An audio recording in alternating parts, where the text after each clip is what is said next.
request you all to please be seated and settle down.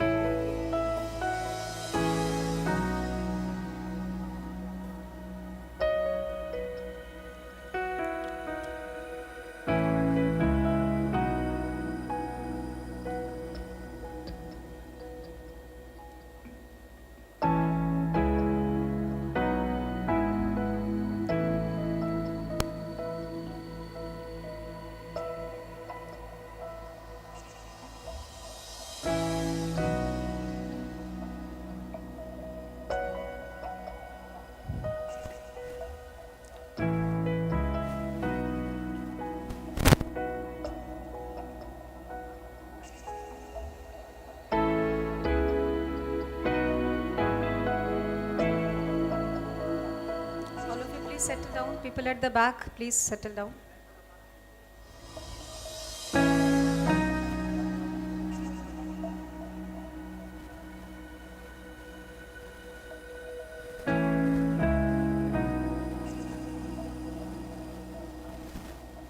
Good morning, distinguished guests, dignitaries, esteemed participants of various ministries, departments, institutions, international organization, media, university, research scholars, academicians, and ladies and gentlemen.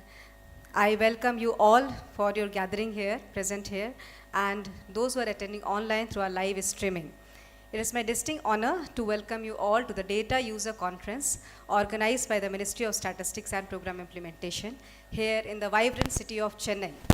The city that is not only culturally rich and has historical importance, but has also been a hub of knowledge, innovation, and collaboration. I, Supriya Saxena, on behalf of National Sample Survey Office, Ministry of Statistics and Program Implementation, thank you all for gracing your presence to this Data User Conference on Annual Survey of Unincorporated Sector Enterprises. The Ministry of Statistics and Program Implementation attaches considerable importance to coverage and quality aspects of statistics released in the country.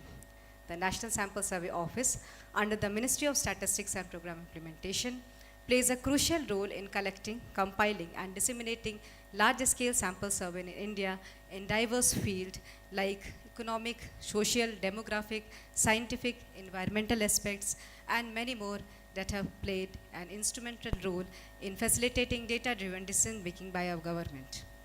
Through its comprehensive survey and innovative data methodologies, the work of NSSO has been widely recognized and appreciated by the policymakers, researchers, and public by providing guidance in formulating policies and welfare schemes through its valuable, significant, and reliable data on various indicators. Today, we have gathered here to delve into the significant insights of one of the very crucial surveys of NSSO, that is Annual Survey of Unincorporated Sector Enterprises, usually known as ASUSE, to enhance the understanding to its stakeholders, users, and promote the effective utilization of the data for policy making and research. By bringing together the diverse participation of different users at this platform, the ministry aims to create a unique opportunity to combine expertise, experiences, exchange views, and explore new ways to harness data for the benefit of our respective fields and society at large. The unincorporated and non-agriculture sector enterprises, this holds a significant importance in the Indian economy, primarily due to its ability to absorb significant portion of the country's workforce, its inclusivity in providing employment opportunity to diverse range of people, including from those from rural areas and those with limited formal education, and also its contribution to country's GDP. In order to realistically capture the economic and operational characteristic of this sector, the annual survey of unincorporated sector enterprises was thus been conceptualized by National Sample Survey Office, Ministry of Statistics and Program Implementation for exclusively measuring various economic and operational characteristics of unincorporated non-agriculture establishments for a comprehensive data in manufacturing, trade, and other service sectors. The data collected from the ASUS will be useful to compute important components of national accounts and in meeting the requirement of different ministries, organizations, policymakers, researchers, and other stakeholders. The survey results of annual survey of unincorporated sector enterprises for the 2 annual rounds, that is for the reference period of April 2021 to March 2022, ASUS 21-22, and the other annual rounds for the reference period October 2022 to September 2023, that is ASUS 22-23, has been released recently by the ministry. The fact sheet with the key findings from the 2 annual rounds of the survey has earlier been released on 14th June 2024, and the detailed data reports with the unit level data of these 2 annual rounds have been released in July 2024, which is also available in ministry's website. I request all of you to please join me to congratulate all the divisions of National Sample Survey Office, that is the Survey Design and Research Division, Data Processing Division, Field Operations Division, and Survey Coordination Division for their collaborative and invaluable efforts and dedication for this survey and bringing out the 2 annual rounds. We also thanks to the Chairman of National Statistical Commission, Member of the National Statistical Commission, the Steering Committee of ASUS and Computer Center of MOSPI, without the support of whom the survey would not have been possible, as they have been the guiding force throughout the survey. Please have a huge round of applause for all of them. So without further ado, let us commence this conference to delve into the understanding and detailings from this critical survey. Before starting the program, I request you all to please keep your phone on silent mode. Thank you all for your cooperation. We are grateful to have esteemed guests and experts among us to enrich our understanding for this important endeavor. Ladies and gentlemen, it is my privilege to invite our guests and dignitaries to please come on stage and occupy their distinguished chairs. I request the audience to please welcome them with a huge round of applause. I am profusely elated to welcome our distinguished guest of the event, Professor Rajiv Lakshman Karandikar, Chairman, National Statistical Commission.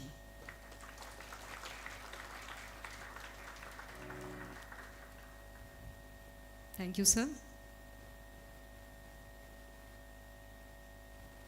With great honor, I am elated to welcome our Honorable Secretary, Dr. Saurav Gar. Sir, please come on stage.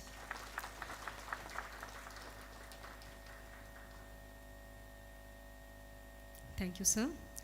With a huge round of applause, please welcome Srimati Geeta Singh Rathore, Director General, National Sample Survey Office, Ministry of Statistics and Program Implementation. Thank you, ma'am, for gracing your presence. May I now please invite our distinguished guest of the event, Professor N.R. Bhanumurthy, Director, Madras School of Economics, Chennai. Thank you, sir, for joining us. Please join me in inviting our next dignitary, Shri Kishore Kumar, Additional Director General, Survey Coordination Division, Ministry of Statistics and Program Implementation.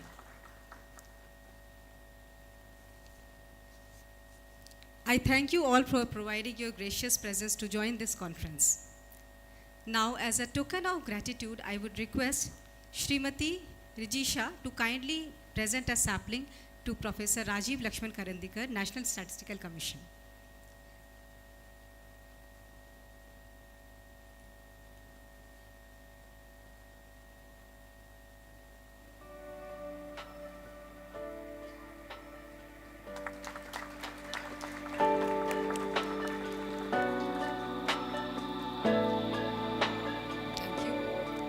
I would request Mrs. Amila to present sapling to Dr. Saurav Gar, Secretary, Ministry of Statistics and Program Implementation.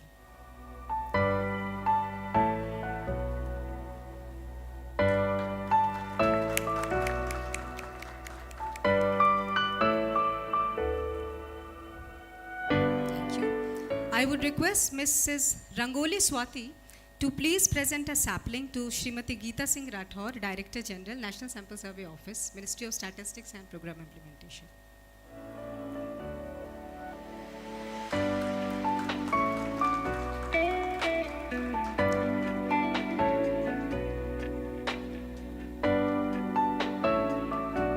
Thank you. Now I will request Mrs. Karunya Hasita to please present sapling to Professor N.R. Bhanumurthy, Director, Madras School of Economics, Chennai.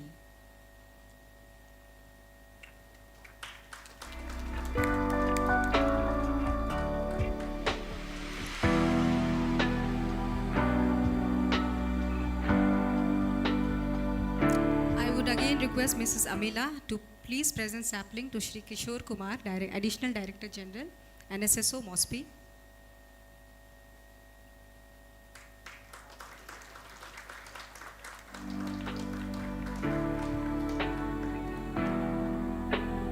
Thank you very much to all. Now, we will have the auspicious lighting of lamp ceremony. We are absolutely honored to invite our esteemed dignitaries to on stage to kindle the flame of enlightenment and officially inaugurate this event. I would request the dignitaries to please come forward for lightening the ceremonial lamp.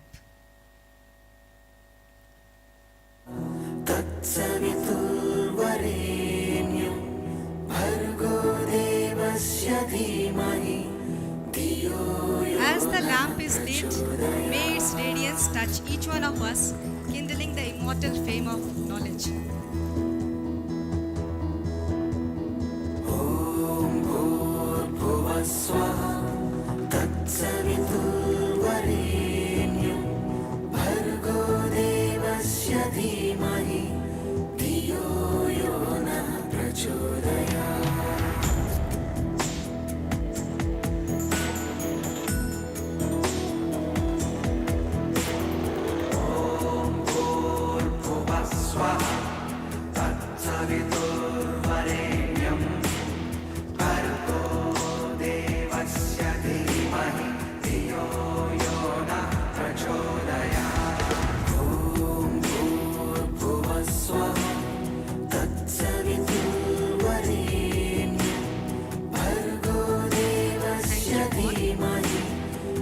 As we commence with the schedule of the event, I would request Srimati Geeta Singh Rathore, an officer of 1992 batch of Indian Statistical Service and currently serving as the Director General of National Sample Survey Office, Ministry of Statistics and Program Implementation, to please deliver the welcome address with a presentation on annual survey of unincorporated sector enterprises.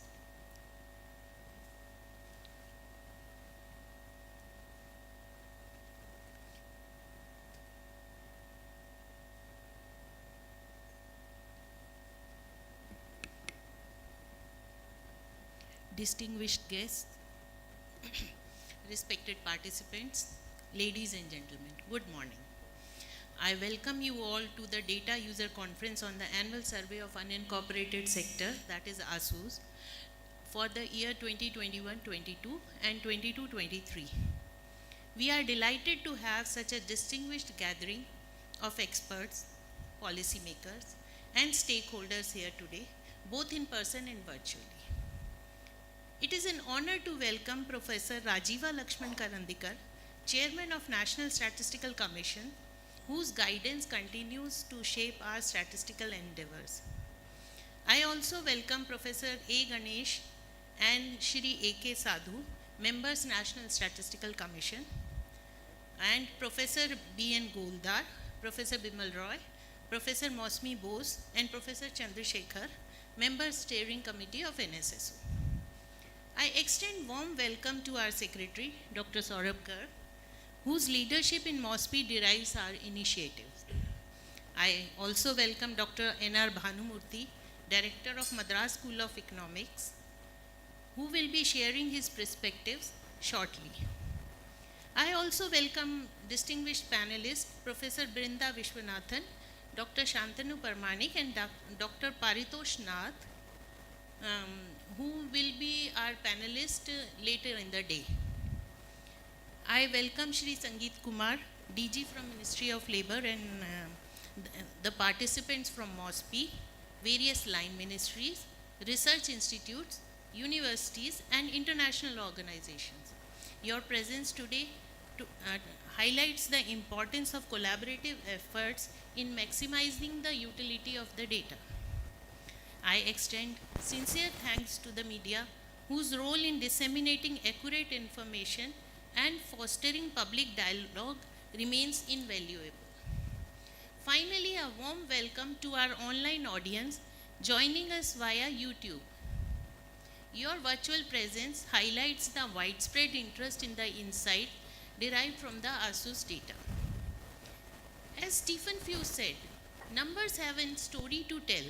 They rely on you to give them a voice. Today, through the findings of the annual survey of unincorporated enterprises, we will explore the compelling story these numbers reveal about the unincorporated non-agricultural sector, its growth, and its vital role in India's landscape. ASUS is designed to capture the economic and operational characteristics of these enterprises, comprising small shops, service providers, and manufacturing units, which play a crucial role in our economy.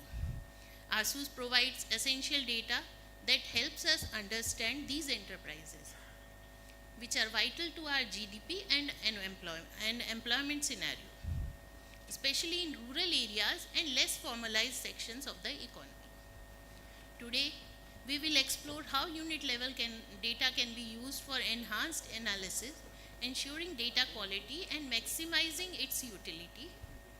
Moreover, this data is essential for understanding the broader economic trend and dynamics that impact the overall economy. A key part of today's program is the panel discussion on enhancing stakeholder engagement through data, moderated by Shri Somu Chakravarti, DDG NSSO. As we proceed, we will hear detailed insights into the objectives, methodologies, and key results of ASUS. We will also explore how this data can be utilized for enhanced analysis and stakeholder engagement. Thank you all for being here. I look forward to a day of insightful discussion and valuable exchange. I now present a brief presentation on the survey, highlighting the insights of the data collected. Please.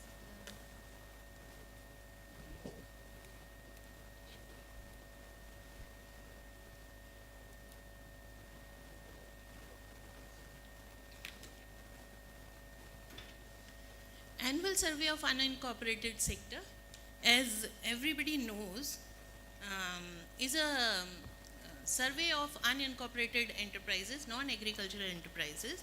But before that, data on unincorporated non-agricultural enterprises was primarily gathered through quinquennial surveys. These surveys were comprehensive and provided detailed insights into the unincorporated sector, including small manufacturing, trade, and service enterprises. The survey focused on capturing a wide range of data points, including the number of enterprises, employment, capital formation, production, and other economic variables. They provided valuable information for understanding the long-term trend, but due to their nature of quinquennial survey, the data was timed and it lagged the its usefulness was limited. The dynamic nature of the sector created a need for more frequent data collection to provide timely insight that could support real-time policy decision. In response to these needs, the annual survey of unincorporated sector enterprises was introduced as an experimental survey in 2019, with the first full-fledged survey conducted in 21-22. ASUS has evolved from 6-month experimental survey into an essential annual exercise, which we are carrying out every year. Each subsequent survey has built in the lessons from the previous ones, leading to a more comprehensive and detailed understanding of the sector.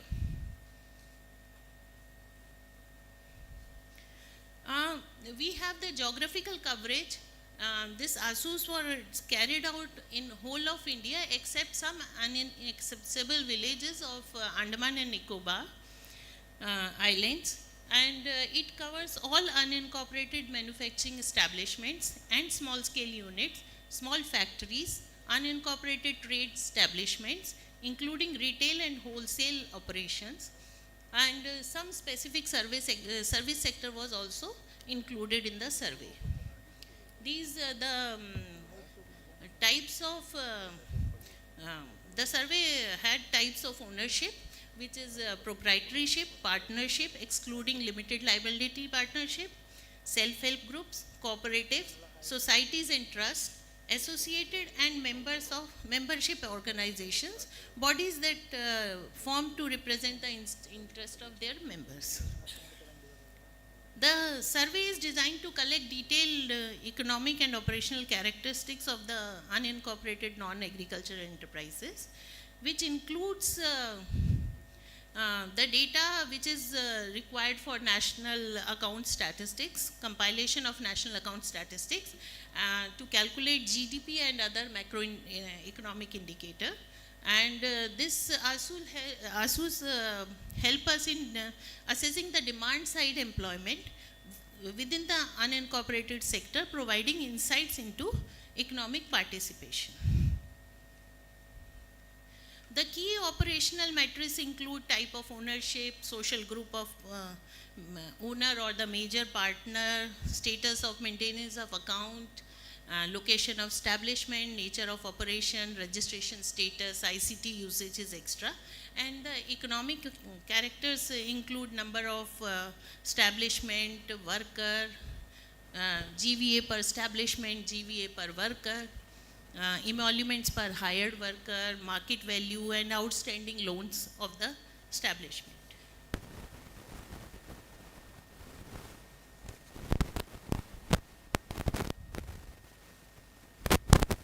Some ICT usage and all that was there.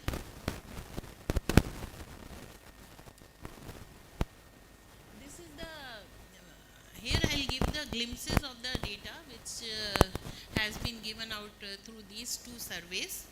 As we can see, the number of unincorporated establishment increased by 5.88% from 5.97 crore in 21-22 to 6.50 crore in 22-23. Gross value added, there was a significant annual growth of 9.83% in GVA. Then the service sector was the largest contributor with 37.88% of establishment operating within the sector. This highlights the growing importance of services in the unincorporated economy. Then we could derive the employment trends in the sector, which saw a substantial increase with the number of workers rising from 9.8 crore in 21-22 to 11 crore in 22-23. The highlights of the sector, this highlights the sector's crucial role in providing livelihoods. Then we have the women's participation. 54% of the proprietary establishments in the manufacturing sector are now led by women as per the survey, showcasing significant progress in female entrepreneurship and empowerment within the sector. And then we have this average fixed assets for establishment, which grew from 2,81,000 to 3,18,000, indicating increased capital investment and possibility better financial health of these enterprises. Then we have this data for technology adoption, which says 7.2% more enterprises are leveraging technology to emphasize ASUS's role in economic planning. This survey continues to play an important role in capturing the dynamics of the unincorporated sector, and the future round of ASUSE will aim to further refine data collection method, expand coverage, and provide even more detailed insight into the sector. There is a growing emphasis on understanding the impact of technological adoption and women's participation, which could shape future survey areas and policy intervention. I thank you all once again and welcome you all to this conference. We have a small video, so I'll request them to play the video, please.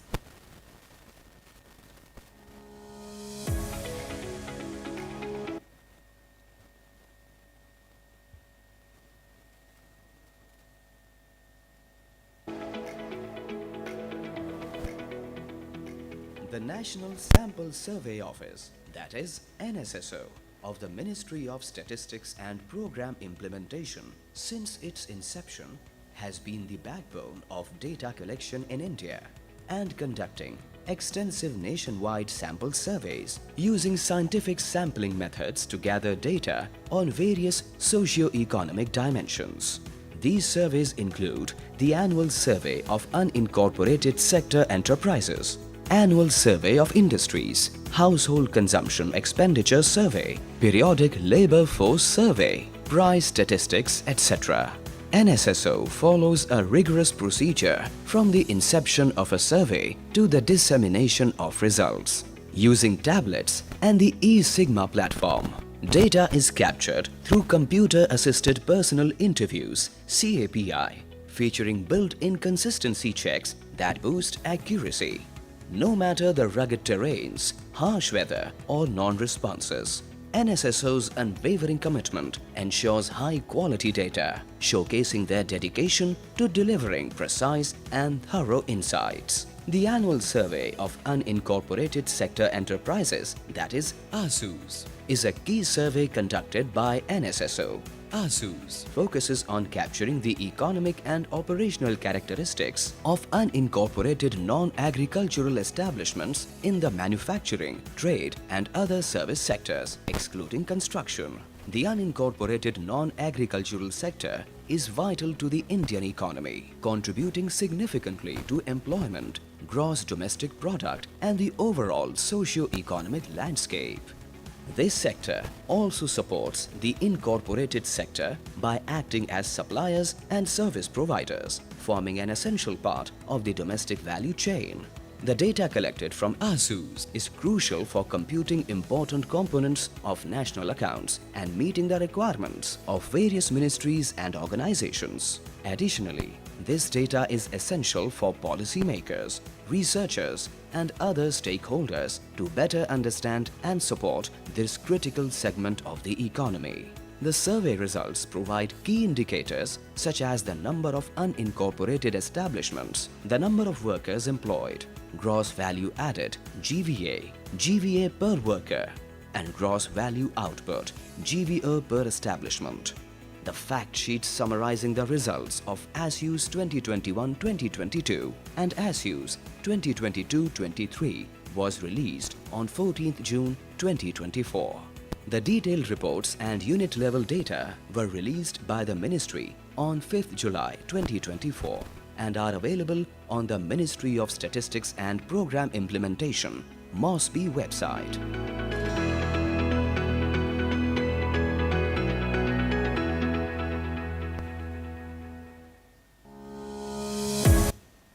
Thank you.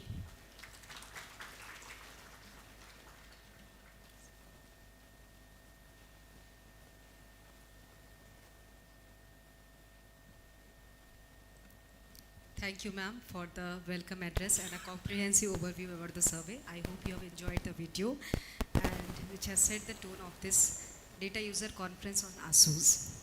Now moving ahead, ladies and gentlemen, it gives me immense pleasure in introducing our Honorable Secretary, Ministry of Statistics and Program Implementation, Dr. Saurav Garg.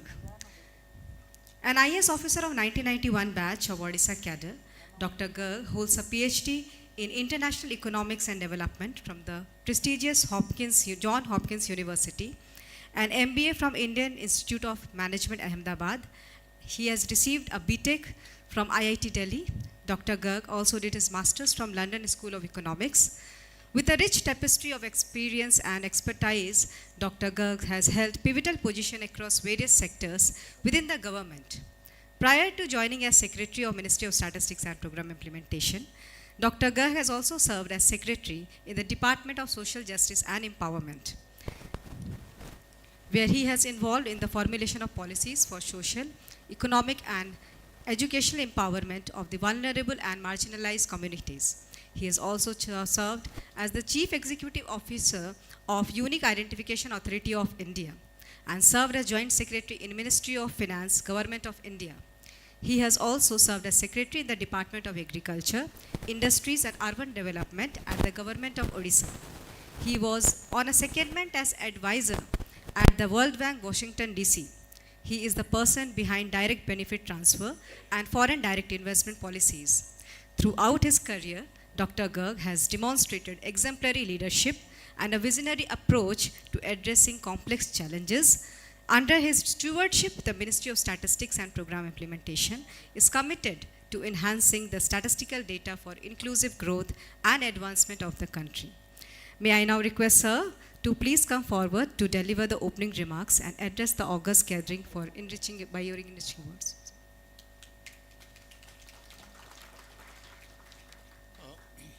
Thank you and good morning to everyone. Chairman, National Statistical Commission, Director of the Madras School of Economics, my senior colleagues on the dais, off the dais, members of the National Statistical Commission, other eminent guests, guests from various industry associations who are present out here. In fact, they are the data providers for all of this, researchers, academicians, and all those interested in the national economy. Thank you all for coming out here. First of all, it gives me a great pleasure to be here in Chennai, which is also the home of Professor Karandikar, the Chennai Mathematical Institute. Of course, apart from so many other renowned research institutions being present, and many of you are from those institutions. So it's a pleasure to be here and get this occasion to interact with all of you. I think a brief introduction of the Ministry of Statistics has already been given by Geeta, the Director General. But just to reiterate that we provide the macroeconomic indicators, statistics across various areas, whether it's the employment data, the unemployment data, the inflation data, the national accounts data, the GDP growth data, which is then used across by the regulators, including the RBI, by analysts across different organizations who are looking at how attractive, let's say, India is as an investment destination. And therefore, it puts on the ministry such a greater responsibility, if I can put it, to ensure that we put out timely, credible, and robust data on a regular basis. One of the important aspects of that is obviously what is the size of the informal economy, which is what this is one of the surveys which feeds into that, which is the annual survey of unincorporated sector enterprises. And as you would have seen that it's really taken off over the past 3 to 5 years, and now in a way it has consolidated, and I'm sure that will reflect in much more robust GDP statistics and GDP growth rates. We ensure that all our data adheres to international data standards. In fact, many of you would be aware that India has been the pioneer in statistical methods, with the Dr. P.C. Mahalanobis being the doyen of this sector. The Indian Statistical Institute has always been a very, very important part of the statistical ecosystem globally, not just in India. And we hope to continue that legacy and strengthen it as we go forward. Couple of things I do want to mention is that our focus is definitely on use of technology as we go ahead. All the data that we collect is based on tablets, so that we've done away with pen and paper for collection of, for example, for the statistics, so that it becomes so much more easier to process it. We are also looking at how we can ensure that the availability of data for whatever purpose you might want to use, to analyze, to look at, is made available in a form which is usable to all of you. So would strongly suggest that you look at the MOSPI website, or we have a separate portal called e-Sankhiki, which also has a number of interesting insights available. As you would know that the number of establishments which are in the informal sector are huge, 6.5 crore.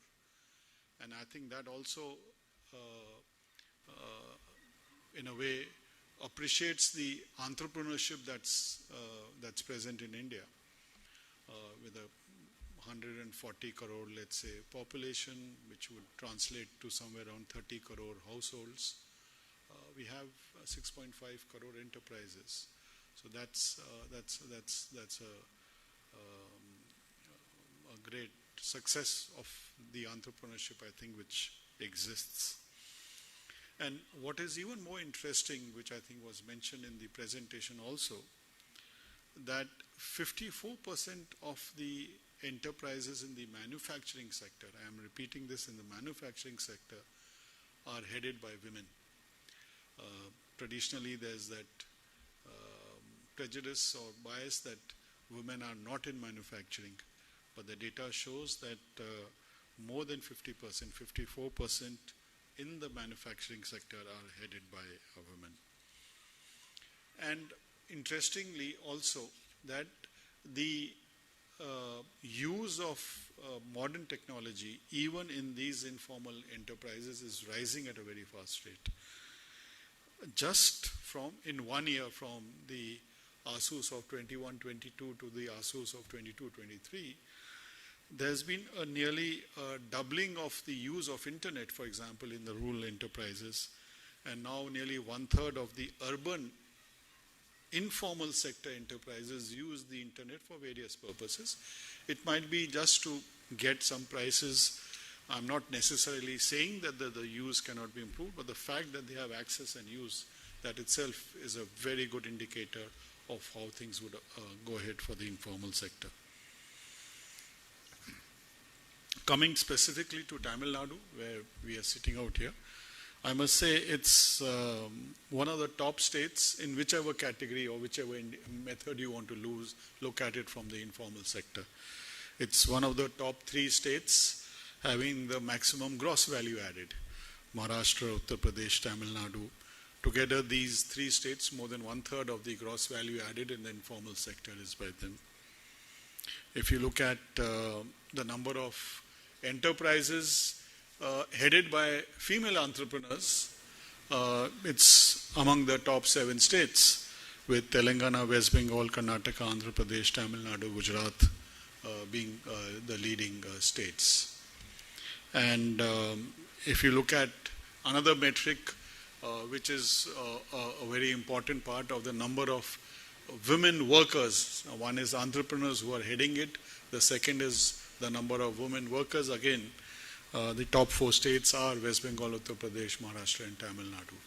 So you look at whichever metric, Tamil Nadu has been doing very well, and I think the credit for that goes to all the industry associations, and I would definitely like you to convey thanks to them. Going forward, we look forward to interacting much more with the state government and working with the state government to ensure that the data that is collected is accurate and clear, so that the GSDP figures, for example, the gross state domestic product, or even going down to the districts, so that policy making can be so much more. The Chief Secretary unfortunately is not here, but he'd be joining in the evening for dinner, which I hope many of you would be coming out there in any case. A number of research institutions are present out here today, and I think we look for support from them, we look for ideas from them, and we would be very happy if they make use of the data which is all available on our website and come up with insights, because these insights are essential for better decision making. In fact, our theme for this every year, we celebrate National Statistics Day on the 29th of June, and this year our theme is using data for decision making. The more evidence-based policy making it would help in ensuring that the that the gaps and the felt needs of the people are being addressed adequately. We have, for example, from the household consumption expenditure study, 10 million records are available on our website, and the kind of insights can be generated. If anyone has a problem in accessing, we'll be very happy to support you. As we move ahead, as I mentioned, technology is a focus that we have. We've set up a data innovation lab so that if there's a sandbox mechanism which is required for some institutions to work on, we would be very happy to partner with them. And these kind of discussions, interactions, meetings also give us a lot of feedback on where we need to improve, what are the questions we need to change, what are the data gaps, and what are the insights. So these user conferences that we have are an integral part of our reach out and outreach to the various stakeholders. So it's a pleasure for me to come here to Chennai and interact with you. I would be there during the course of the conference today and would be happy to talk to anyone on the sidelines in case there are any issues, suggestions, and ideas. But once again, thank you. Thank you all for being here and look forward for a fruitful session today. Thank you.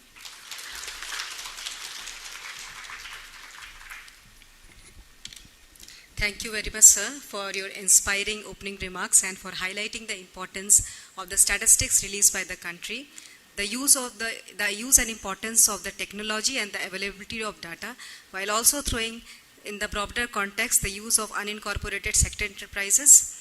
Your insightful words have set a positive and engaging tone for the event.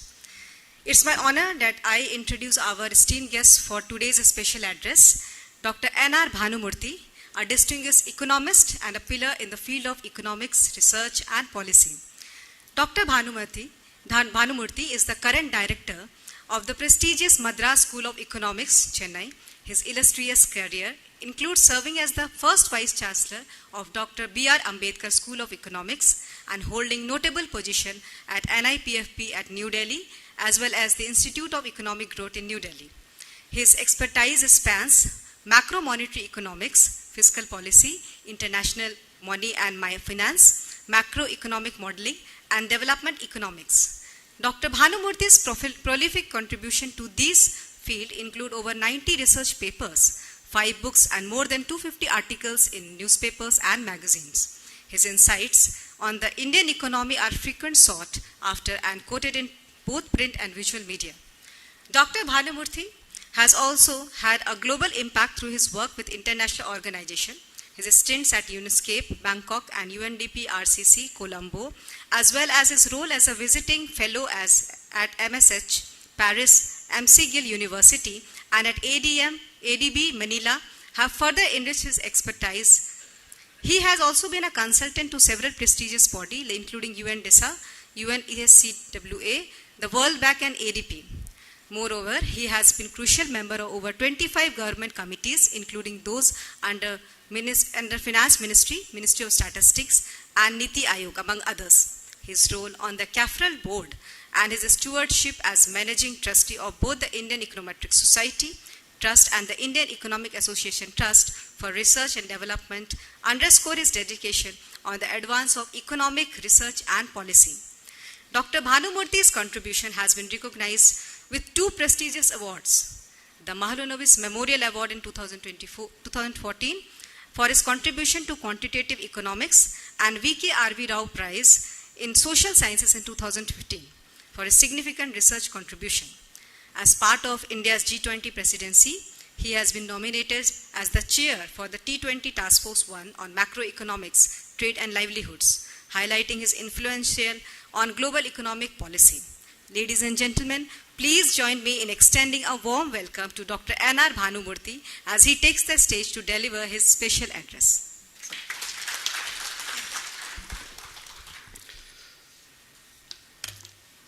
Chairman of the National Statistical Commission, Secretary, Ministry of Statistics and Program Implementation, DG, NSSO, ADG, members of the National Statistical Commission, Professor Golder, other participants from the institutes from Chennai, and data users.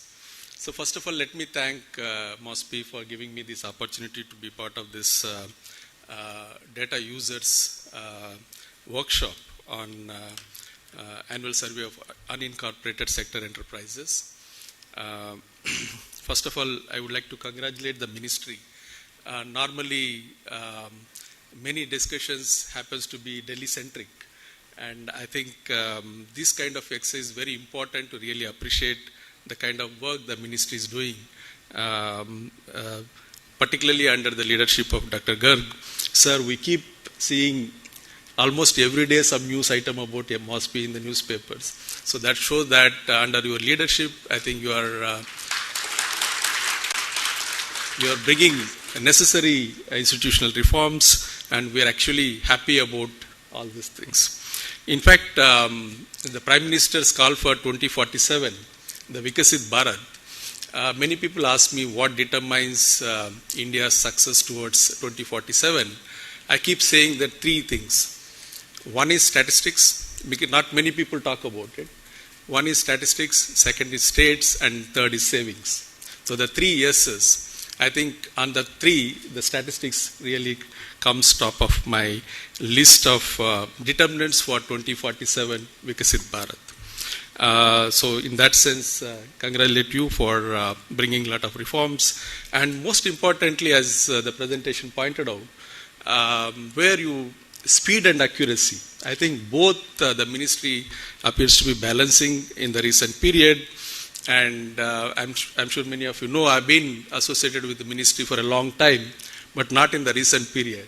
As part of the advisory committee on national accounts, more than 10 years I worked, and we all realize the kind of things that is required to really strengthen statistics in this country, and I'm glad that we are in the right direction in that side. I'm also glad to see both National Statistical Commission and MOSPI on the same table. And I think that's again a very welcome sign, although a purist will say that they should not be sitting together. If you look at the original report of the Rangarajan committee, and I think yesterday I was talking to Dr. Rangarajan and I said that I'm coming here. So one of the things that he's still harping on is that how we can make National Statistical Commission a statutory body very distant from Ministry of Statistics and Program Implementation. I do hope that will happen sometime, and it needs two visionary leaderships. I think we have two visionary leaders here. I do hope that will happen in due course of time so that we as users will be more confident about the statistical system in the country. In terms of the survey, I think I know there are a lot of users who are here, but I think if you look at the outcomes of the survey, first it is an annual survey. I think that's a very welcoming step. But at the same time, if you look at the outcome, this is again very consistent with what we have really been talking about. If you look at the G20, India G20 presidency, the Prime Minister spoke about two things. One is digital public infrastructure. The second is the women-led development. If you look at these two aspects, both of these aspects actually, this survey suggests that India is again doing extremely well, both in terms of utilization of digitization and also in terms of how the role of women-led development is actually happening in even on the unincorporated non-agriculture sector enterprises. But I think we need to, I hope that users will get into a little more deeper and see what exactly the role of women entrepreneurs, particularly in this particular sector. I think there's one statistic that says out of all the surveys, I think 54% of the proprietary establishments in the manufacturing sector is run by women entrepreneurs. But I think it also covers self-help groups. I think we need to look at what happens if you remove the self-help groups and we still get a kind of a similar kind of a trend between the 2 years of the survey that we have. The other aspect that the present government has been talking about for quite some time is of the formalization. Again, if you look at these 2 rounds, we clearly see that there is an increase in the percentage of registered establishments between 21 and 22 and 22-23 by almost 8 percentage points between the 2 rounds within 1 year. But again, there are some research questions that can come up. What is the advantages or disadvantages to be being part of unregistered or unincorporated enterprises? And I think this is where we as researchers would actually come out, how we can see there's an increase in the registered manufacturing sector. So that is something that, again, coming from this particular survey. In terms of again, I request the users to really get into a little more deeper. If you heard recently the Prime Minister's speech to some of the economists, he's actually focusing on district level. I know we have come from nation to state, but I think we cannot stop there. We have to see whether this survey can be useful. Generally, if you look at, general understanding is that national sample survey data cannot be used at the state level.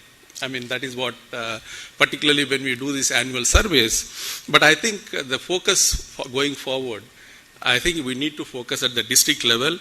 My own work at some of the states actually says that district should be the unit for any kind of a statistical analysis. And the Prime Minister recently very clearly mentioned we need to focus at the district level, and I hope the ministry really focus on how we can use the district level from this survey to make a policy at that particular point, at the particular unit. In terms of researchers, now I know I'm coming from Madras School of Economics, there's a lot of demand for data science. Now I think the ministry need to really look at how you can balance, the robustness or the kind of speed in terms of the way the profession is catching up in terms of high frequency data, and how we can use the graduates that are coming from the data science courses to really help in strengthening statistical system in the country. And in terms of user friendly, my own grudge with the national statistics, generally the Ministry of Statistics, is that users find it very difficult to use the data ready-made. The difference between, I know that Dr. Golder is here, between the ASI and CMIE, I'm sure the users will prefer CMIE for a simple reason.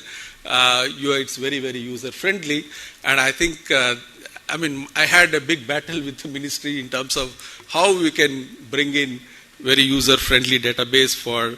I do see that in the Ministry of Statistics there is so much of improvement in the way the data is presented for users, but I think it's still a long way.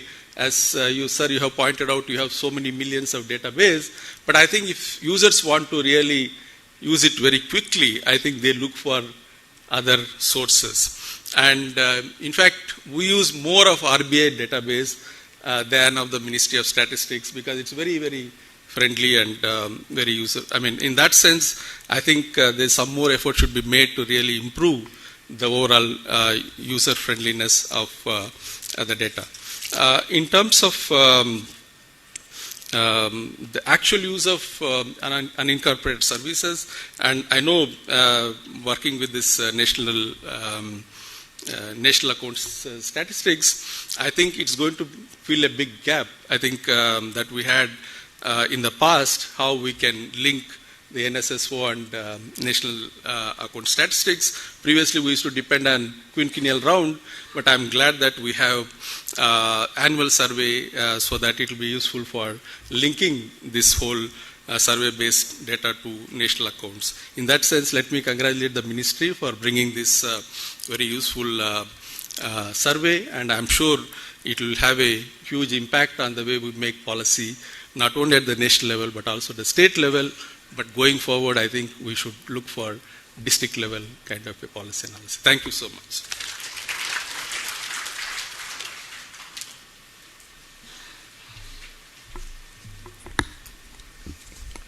Thank you very much, sir, for your remarkable address and for being part of this conference. The Ministry of Statistics and Program Implementation has been disseminating microdata from its survey and census since long. The survey conducted by the ministry are based on scientific sampling methods that are supervised by National Statistical Commission. The National Statistical Commission, NSC, is a body constituted by Government of India in 2006, consists of eminent statistician, economist, and other domain experts who provide expertise, guidance on all the statistical matters. Its key function is to review the statistical system and setting standards while coordinating activities among different government agencies, statistical organizations to streamline data collection process and improve data integration. Today, we are honored to have with us the Chairman of National Statistical Commission, Professor Rajiv Lakshman Karandikar. Professor Karandikar is an Indian mathematician, statistician, and psephologist. He served as the director of Chennai Mathematical Institute, CMI, and he is Professor Emeritus at CMI and also as Chairman of NSC. He is a Fellow of Indian Academy of Sciences and Indian National Science Academy. Professor Karandikar has been felicitated with many awards. To name a few, he has been awarded the National Award in Statistics in honor of Professor C.R. Rao by the Ministry of Statistics and Program Implementation. He was also honored with Shanti Swarup Bhatnagar Award by CSIR. He received the P.S. Mahalanobis Gold Medal by Indian Science Congress Association. As the head of the National Statistical Commission, Professor Karandikar embodies excellence in the field of statistics. He has written book on white noise theory of prediction, filtering and smoothing, introduction to option pricing theory, and introduction to stochastic calculus, and published numerous research articles on various topics in reputed international journals. May I take this privilege to please invite Sir for a special address and share his words of wisdom with us. A huge round of applause for Sir. We are greatly honored to have you, Sir.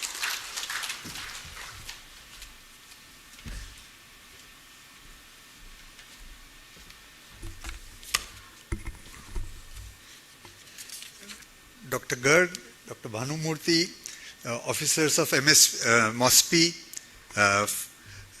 members of NSC, members of the NSC steering committee, guests. I'm very happy to be here on this users conference.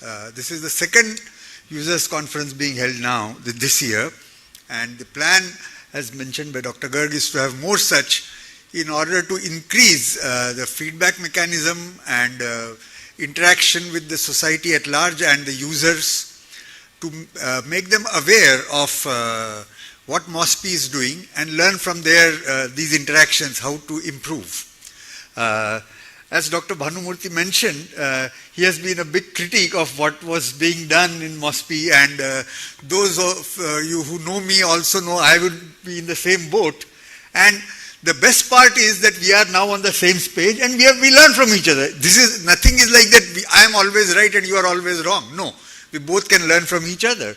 And that is the benefit of being of such events, that we can interact and improve. Now, he mentioned data availability being a grudge he had and CMIE. I will add to that that not too far back in the time, I had been to IIT Indore, and I am from Indore, I had gone there, and which has a few social science researchers there, and they knew that I am from statistics area, so they came to me, and their grudge was that even to get hold of data which is obtained by MOSPI is very difficult, and they have to buy it from CMI. I mean, they have to buy it means Government of India is buying it, obviously, from projects. So, from there we have come a long way. As I mentioned, even unit data level data is now available on the MOSPI website. So, MOSPI is also trying to change and seek opinions, suggestions, and incorporate whatever is possible. Not everything may be possible, but whatever is possible. And as you mentioned, there's a lot still to be done, and I'm sure efforts will be made to make it even more user-friendly. And any suggestions on this you could give to corresponding officers in MOSPI or to me, which I can pass on. And you see, the importance of data in decision making has always been there, but the awareness of it, even amongst decision makers, was very low. Early on, very top level decision makers, perhaps, yes, but as you go down, then they'll be wondering, what is all this to do with this? We know what to do. What is this data going to tell us? From there, we have now come a long way, and decision makers first, and now even users at large, society at large now understands. Data science has become a buzzword. As you mentioned, the number of students who want to do data science has increased. In a way, on a lighter vein, I say to my friends that data science is basically statistics in old wine in new bottle. But it's not the same wine. That is the difference. In the olden time, even if you collect a lot of data, what do you do with it? You write on piece of paper, and then where will you share it with? How will it be collated? How will it be analyzed? All that was a problem. So it could only be done in at Delhi for broad decision making. If you go back in time, just after independence. Now, over a period of time, things have changed dramatically, and while we can collect data a little bit more easily than earlier, that is not the main bottleneck, but the main bottleneck was coordinating it, getting it together, and then using it to any analysis. So communications speed, costs have made a big change. Analysis and computer availability, these two together have made it what was impossible possible today. And the MOSPI is interacting with the NSC, NSA members and others at large, and trying to incorporate changes as much as possible. So the other thing which Dr. Bhanumurthy did not mention but almost mentioned is the gap between data collection and release of data. Even that, the efforts are being made. Already there have been changes, and that will continue to be improved. The ASUSE in particular, as has been pointed out, I will not speak too much about it because it has been pointed out, but this was an ignored sector which we did not get enough data into in policy making because simply not available. And MOSPI has taken the lead to conduct these surveys and make it available to decision makers. It goes in broad decision making but also insight into people. So this has improved. The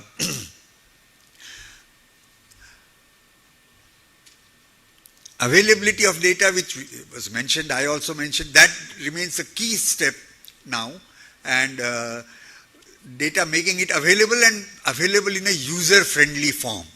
And perhaps we'll suggest to MOSPI to get hold of a group of academicians who are end users who are actively looking forward to obtain this data but are having difficulty, and we can NSC can take the initiative or MOSPI can take the initiative to have a separate workshop on that. How to do this? Not every suggestion may be possible to do, but whatever is possible. So this is just to say that we are on the same boat. There is no reason to be unhappy about it. It is every reason to be happy about it. But it should not be that one side dictates to another. Doesn't matter which side. So I have had long discussions with Dr. Rangarajan about this also. And collectively we have to make things work and improve for the society at large, because as now others are understanding, but Dr. Rangarajan had understood it long ago, the role of data and statistics in decision making for social development, for social economic development. That is the theme, and that is what Dr. Rangarajan thought about it long back perhaps, and he has started this whole theme about NSC as a separate body, but to advise and to look over MOSPI. There have been difficulties, but we will sort them out and getting sorted out. Overall, we have to improve availability of data for decision makers, for researchers, for social development. Let me stop here. Thank you.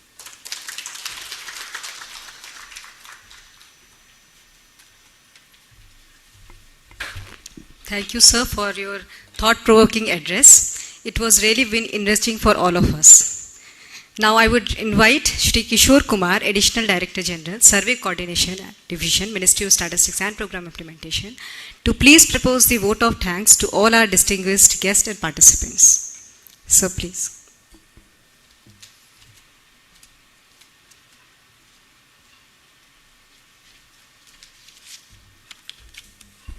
Thank you.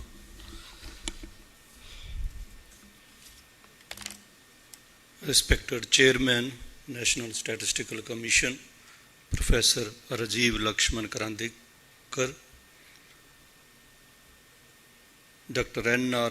Banumurthy, Director, Madras School of Economics, Dr. Saurav Garg, Secretary, MOSPI, members from National Statistical Commission, members from the Steering Committee of the NSSO, Director General, NSSO and Director General from Ministry of Labour, officers from SDRD, DPD, SCD, and senior officers and regional heads from FOD. It is proud privileges for me to present a vote of thanks and to offer deep sense of gratitude to the visiting dignitaries for this inaugural session of the Data User Conference. First and foremost, I would like to thank Professor Karandikar, National Chairman, National Statistical Commissions. Sir, your participation and expert insights have greatly enriched our understanding and were pivotal in shaping the discussions at this conference. I would also like to thank Professor N.R. Banumurthy. Sir, your presence here today and your address have truly elevated the significance of this conference. Your valuable insight into the importance of the data in today's world and role of unincorporated sector in our economy have set the perfect tone of discussions.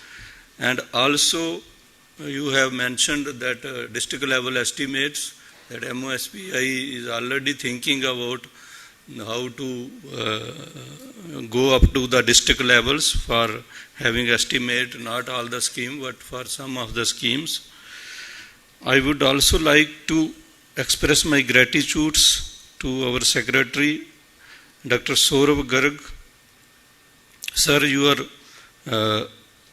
dynamic leaderships has made this happen. Earlier we are not holding any data user conference. This is the second in the series of this data user conference under your able and dynamic leadership, and we hope that we will continue such data user conference in future also. Whenever we release the reports, we will continue to hold the data user conference. I would also like to express my gratitudes to the member of the steering committee and the members of the National Statistical Commissions who have spared their time, valuable times, and came across different part of the country to Chennai for attending this data user conference and making valuable their contributions so that those things can be taken care of while taking up the surveys in future. I would also like to thank the distinguished participants from various governments and other central government ministries, research institutions, medias, and I extend my sincere appreciations. Diverse perspective will enrich our discussions and will ensure that the data presented here is thoroughly understood and meaningfully applied. I would also express my thanks to the online audience who have joined. Near about 62 online audience are there in YouTube. So your virtual presence has expanded the reach of this conference, ensuring that knowledge shared here today is accessible to a broader audience. Your participants underscores the importance of these discussions and wide interest of the data produced by NSSO. I would also like to thank the senior officers and regional heads of the different regional offices. Last time they have also attended the data user conference in Delhi, and this time also. So I also remain as a DDG in regional office earlier, but no such type of conference was there. So you have an opportunity to see what happened before the data collections, what we are doing, because FOD, we have only one side of the story. We were collecting the data, and what others doing with the data, what data users are expecting from us, that you have the exposure of such data user conference. As we move ahead to the technical session of this conference, let us carry forward the spirit of collaborations and knowledge sharing that will be hallmark for our discussion today. The insights we will gain and the connection we will make will undoubtedly play a crucial role in shaping policies that supports the youth growth and sustainability of the incorporated sector and behind that. इस data user के conference में मैं दो लाइनें पेश करना चाहता हूं, क्योंकि जो डाटा यूजर कॉन्फ्रेंस है, जो क्वालिटी है, basically it is a quality, it is a concerted efforts. जो डाटा है एक सिंगल एफर्ट्स नहीं है, it is a concerted efforts. और इसी सब के लिए आप सब लोगों को एज ए मोटिवेशन के लिए मैं दो लाइनें पेश करना चाहता हूं. आओ सब मिलकर साथ लगें, आओ सब मिलकर साथ लगें, इमारत की तमीर अभी बाकी है, हौसला रखो इरादों का इम्तिहान अभी बाकी है, तोली है मुट्ठी भर जमीन हमने, आसमान को तोलना अभी बाकी है. Thank you.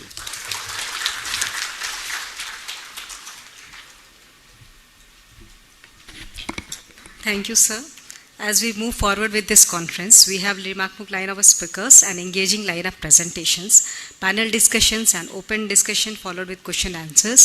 Our next session will focus on the detailed insights of the objective methodologies, key findings of ASUSE. But before we dive into the specifics of this survey, let us take a brief moment for refreshments. I request all the dignitaries, participants to please join us for the high tea at the designated area, and please assemble back within 15 minutes. Thank you.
Vanakkam madam. Hi, good Welcome morning. to Chennai. You want safari? Chennai Yes. safari? All areas I know madam. Neenga your map keep inside madam. I show Chennai the auto driver way, the best way. Open panna namma marina. Central Station, Kapalishwarar Temple, Paris Corner Flower Market, Kasimedu Fish Market. Tell me madam, where do you want to go? I'm super excited. Can we start with the beach? Okay madam, polam right.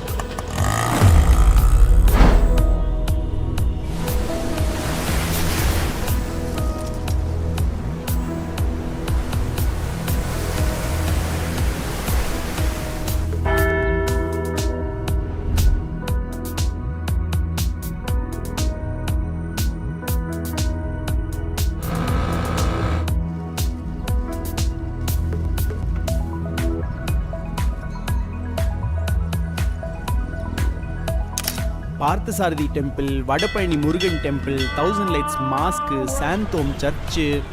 Chennai is a secular city, madam. That's a lot of food for thought. Can I have some food for my tummy, please? First thing, madam, hot idli with hot sambar.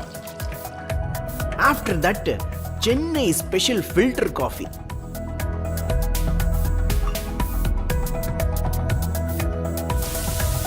For food alone, you should go on an exclusive round, madam.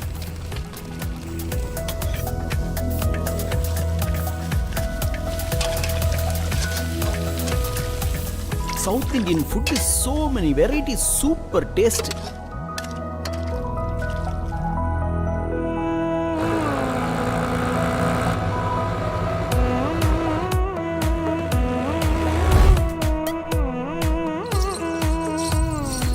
There is art that has danced its way through centuries.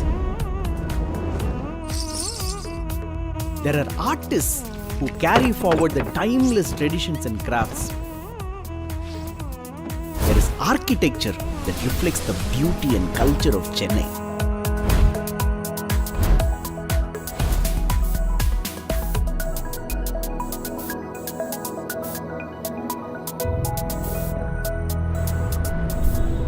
Night Ana, Chennai is a different beauty, madam. And you are welcome to take a walk anytime because you are never alone in Chennai. You are safe, you are welcome. Chennai is a safe city, madam. That's an amazing day of art and architecture. Can I have some adventure too? Get ready, madam. There is a lot of adventure waiting for you.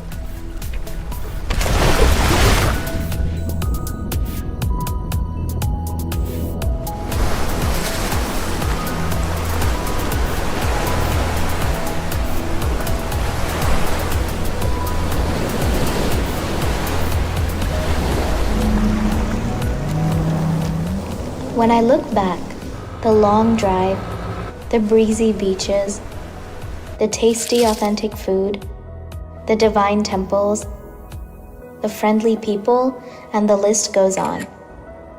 I've been to many places, but Chennai will always have my heart. Singara Chennai is calling you. Ready to take a ride?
Vanakkam, madam. Hi, good Welcome morning. to Chennai. You want Savari, Chennai Yes. Safari? All areas I know, madam.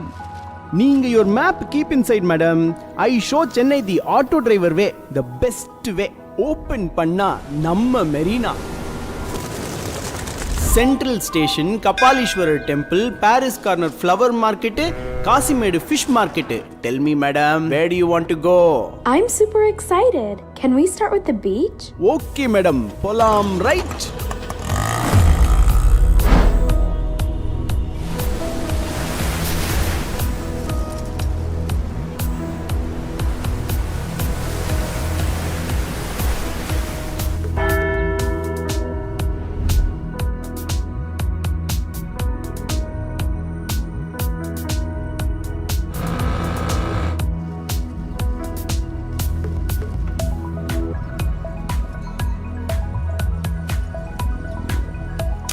Parthasarathi Temple, Vadapayani Murugan Temple, Thousand Lights Mosque, Santhom Church.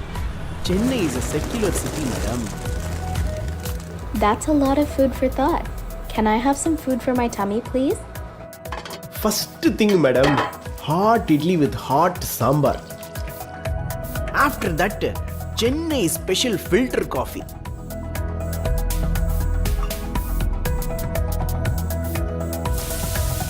For food alone, you should go on an exclusive round, madam.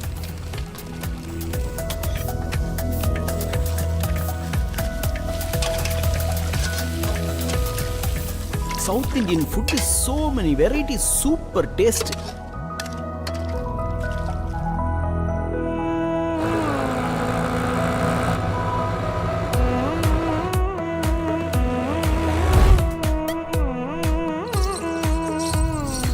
There is art that has danced its way through centuries. There are artists who carry forward the timeless traditions and crafts. There is architecture that reflects the beauty and culture of Chennai.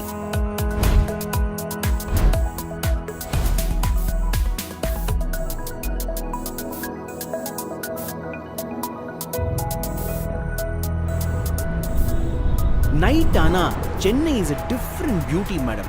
And you are welcome to take a walk anytime because you are never alone in Chennai. You are safe, you are welcome. Chennai is a safe city, madam. That's an amazing day of art and architecture. Can I have some adventure too? Get ready, madam. There is a lot of adventure waiting for you.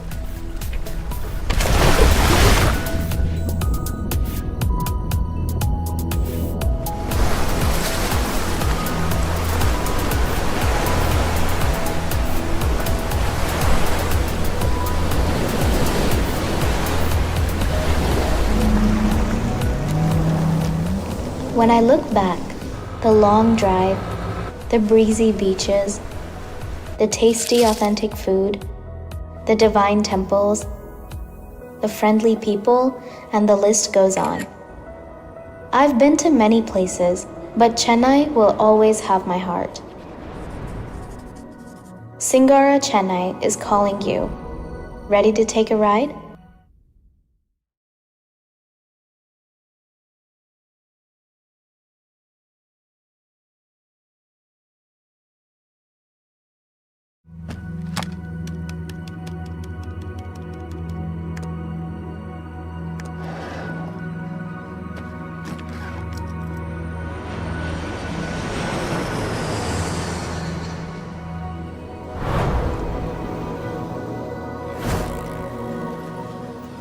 Vanakkam, madam. Hi, good Welcome morning. to Chennai. You want Savari, Chennai Yes. Safari? All areas I know, madam. Neenga your map keep inside, madam. I show Chennai the auto driver way, the best way. Open panna, namma marina. Central Station, Kapalishwarar Temple, Paris Corner Flower Market, Kasimedu Fish Market. Tell me, madam, where do you want to go? I'm super excited. Can we start with the beach? Okay, madam. Polam, right?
People at the refreshment area are requested to please settle down.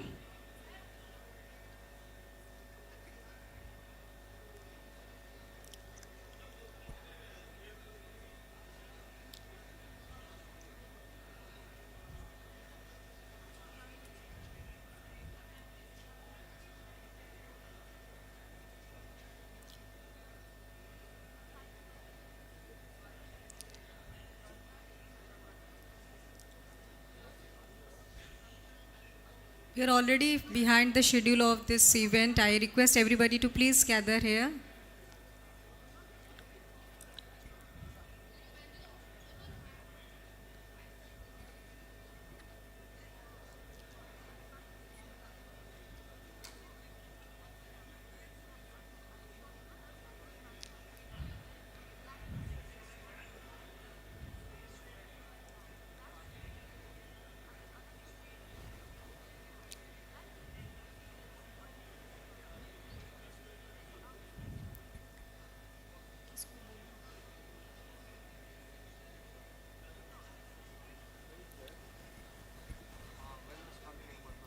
Sir, I think I am audible outside also. I request everyone to please gather here.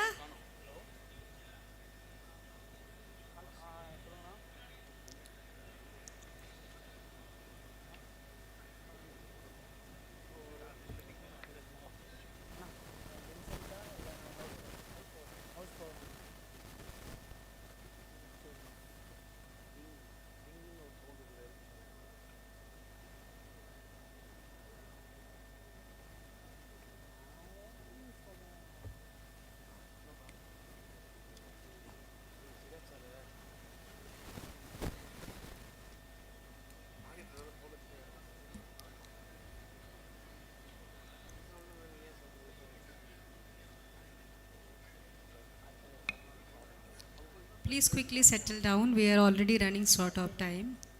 I request everyone to please come.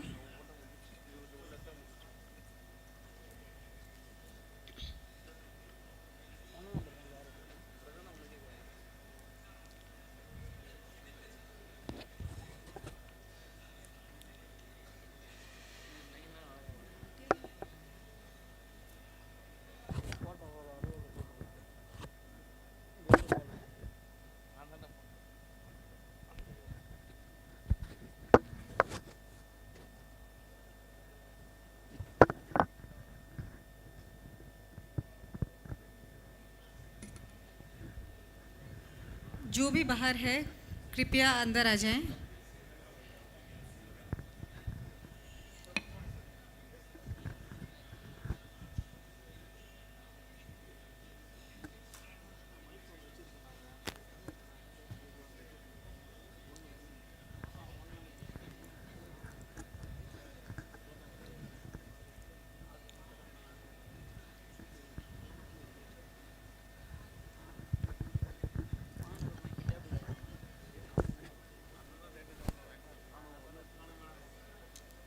All of you please be seated.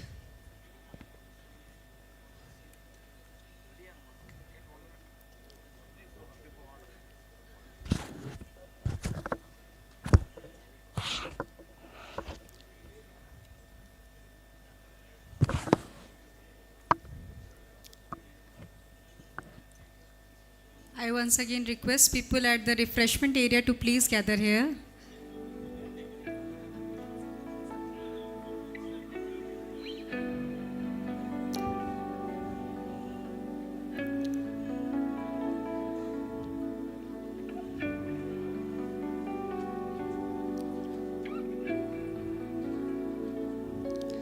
Welcome back everyone. I hope you had a refreshing tea break. Before we begin with the schedule of the event, as we have already briefed, we will have 3 technical sessions on annual survey of unincorporated sector enterprises, highlighting objectives, key features, data collection process in field, thereby processing and understanding of the unit level data, tabulation plan, etc. with the key results.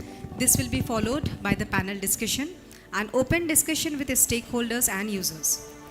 We will now begin with the first technical session by Survey Design and Research Divisions of National Sample Survey Office, Ministry of Statistics and Program Implementation, on the detailed insights and objectives of ASUSE, concept and definition, survey methodologies, sampling designs, and key results of the survey. For this, I would like to invite on stage Shri Soumya Chakravarti, Deputy Director General from Survey Design and Research Division, NSSO, Ministry of Statistics and Program Implementation. Over to you, sir.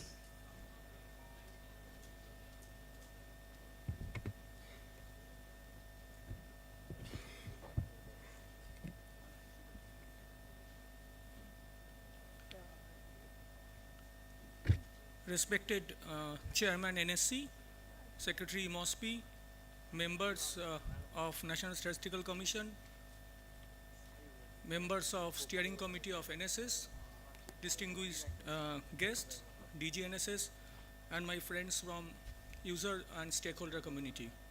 A very good afternoon to all of you.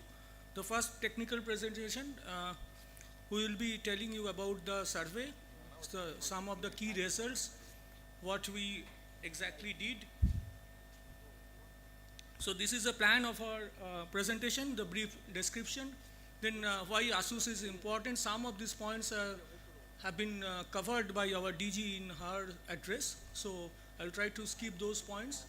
What exactly we cover and what we exclude in this survey, past surveys, then NSS has a rich history of conducting enterprise surveys. Then very brief about the sampling design that we followed in ASUSE. Then key findings and some notes, cautionary notes to the users.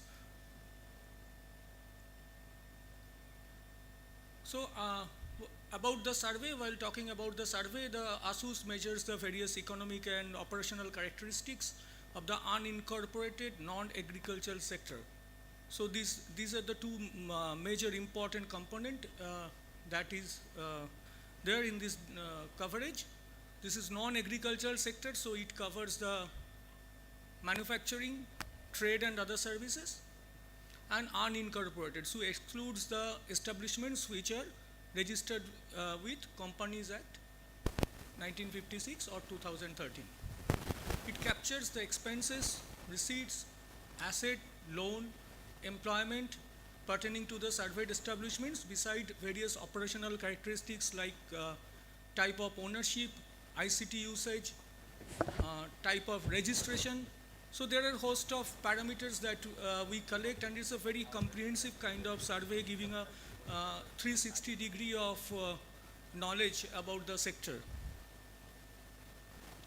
To understand the importance of ASUSE, we must understand the importance of the sector it covers, and this has already been emphasized in the inaugural session by our DG ma'am and also by the Secretary sir.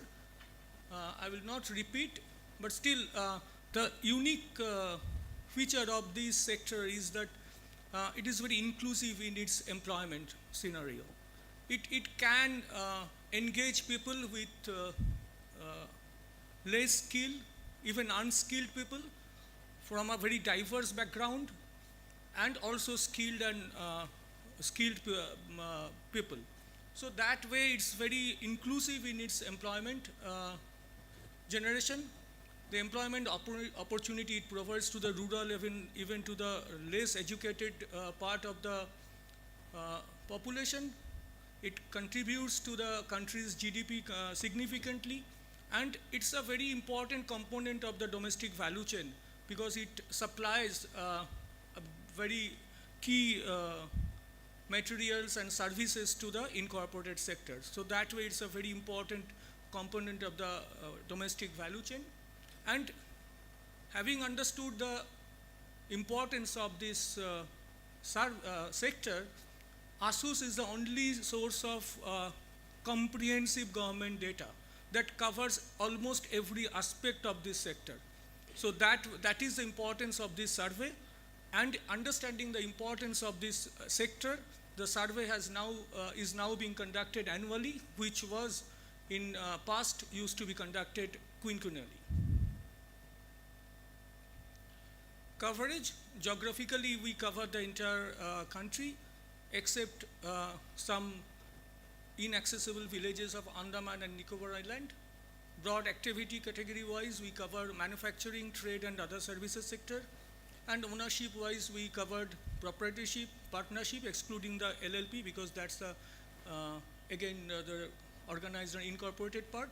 The self-help groups, cooperatives, societies, trusts, associations, etc. And what we do not cover, by definition, we do not cover incorporated establishment. That means which are registered with Company Act. We do not cover a very construction sector, which is important for the economy, but is not under the coverage of ASUSE. Agriculture, because it's a non-agricultural sector, so agriculture is also in the exclusion list. Public administration and defense, activities of households as employers, extraterritorial organizations like UN bodies, monetary intermediation like commercial banks, electricity unit registered with the Central Electricity Authority, railways, tramways, underground railways, air transport, that is also excluded, and all the manufacturing unit which are covered in the Annual Survey of Industry, that means which are registered with the 2M1 and 2M2 of Factories Act 1948, they are also excluded from this survey because we have a dedicated survey for those establishments in the manufacturing sector. If we see the history of household enterprise surveys in NSSO, we have a very rich history. We have conducted several surveys between 1950 and 2000. Due to paucity of space, we have not given the details of those, but in the last 2 decades, if you see, we have conducted so many surveys in the last 2 decades, starting from 56th round in 2000-2001, then 57th round 2001-2, then 62nd and 63rd round in 2005-6 and 6-7 respectively. And earlier we used to conduct in two separate rounds. We used to cover in one the service sector and in other the unorganized manufacturing sector. Now we have clubbed them from 67th round, and then 73rd round was with the same coverage. And we have already explained that since it is very important for the economy at large, so the MOSPI decided to conduct this survey annually. Very brief, the sampling design, we follow a stratified multi-stage sampling design, which is very robust sampling design and has been followed in NSS for a very long time. We use an area frame because that's how you can reach out to household enterprises. The frames, basic frame that we use, the Census 2011 villages for rural area and the updated UFS blocks for urban area. We also use the auxiliary information that was available in the 6th economic census, the worker information in the non-agricultural sector for our stratification and substratification. The sample size in ASUS was, we reached out to around 4.60 lakh establishments, which is huge in terms of its coverage. I don't think there is any such survey in the whole world where such a big number of establishments are canvassed. So that way ASUS is unique in its approach and coverage. I will not just go into the details of this. The stratification is rural NSS region. NSS region is a group of, basically it's a group of districts. And for urban, within NSS region, we use the strata are decided according to the population of the towns. The details of the sampling design we have already disseminated in as metadata. When we published our unit level data, you can find the detail of our sampling design. Then sub-stratification was done in rural sector based on some coefficient of variation in the worker within the stratum. And in urban region, we had two substrata, one consisting of the bazaar area, industrial area, hospital area, and the other is the rest of the UFS blocks. Then we formed 3 segments within each FSU, because segment 9 is all those non-agricultural establishments which employed more than 10 workers, and we did not take recourse to any sampling in segment 9. We canvassed each and every units that are present in an FSU, and that is the importance of segment 9. And then from the remaining, if we have for bigger FSUs, we had to take recourse of hamlet group formation, and in segment 1 we covered the hamlet group which had the highest number of hired worker establishments, and in segment 2, 2 more hamlet groups were selected by simple random sampling without replacement. Then we also had second stage stratification, which was based on some industry grouping, and 18 second stage strata were formed, and sample selection for FSUs and SSUs were done by simple random sampling without replacement. So diagrammatically, I just try to make it a bit simple because our sampling strategy is quite complicated. So we try to make it a bit simpler in a onion chart. So the state, then we have the stratum of NSS region, then substratum, then the first stage units. Within the first stage units, we have this segment 1, 2, and 9. Then the second stage strata, and in the core from where we ultimately collected our data are the establishments. So important concepts and definitions that we used in this survey: the establishment, which is an enterprise or part of enterprise. This is a classical definition of establishment which is used in the system of national accounts, that is situated in a single location in which either only a single productive activity is carried out, or in which the principal productive activity accounts for the major part. This is the very standard definition of establishment. In worker, we included all those workers who are in the payroll and also the unpaid family workers and working owners. Formal hired workers were those who were entitled of paid leave and social security benefits. And hired worker establishments were the establishment where at least for one hired worker was there for a fairly regular basis. We have defined the meaning of fairly regular basis in the context of ASUSE, and then own account establishments, which part the majority of these establishments in this sector, which is without any hired worker employed on a fairly regular basis. Now coming to the key findings, some of the key findings already have been mentioned by DG ma'am in her presentation. The ASUSE 22-23 results, which was the fact sheet we published in the month of June, and the final results, reports and unit level data we published in the month of July. It showed that the establishments, number of establishment in the sector was 6.5 crores. It employed around 11 crore people. So that shows that how important the sector is for an economy like India. Then percentage of female workers overall was 25%, which is again quite good. That means almost 1 in every 4 workers in this sector was a female. Then emolument per hired worker, GVA per establishment, and GVA per worker.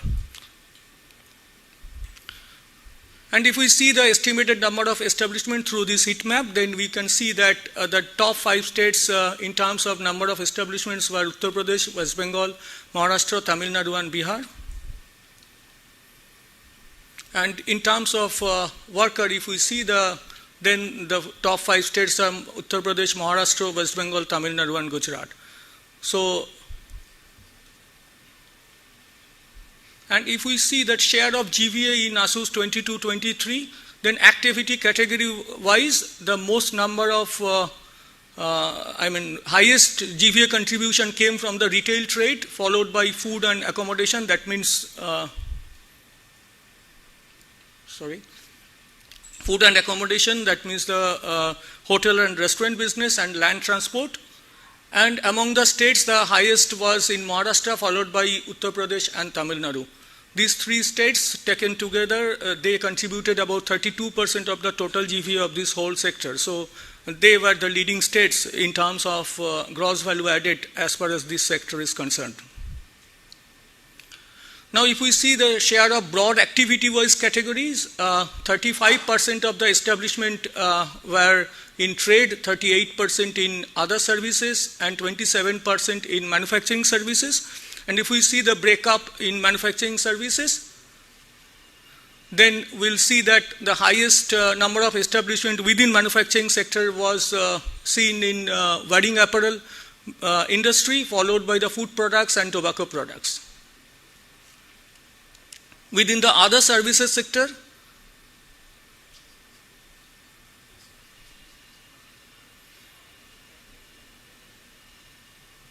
go back.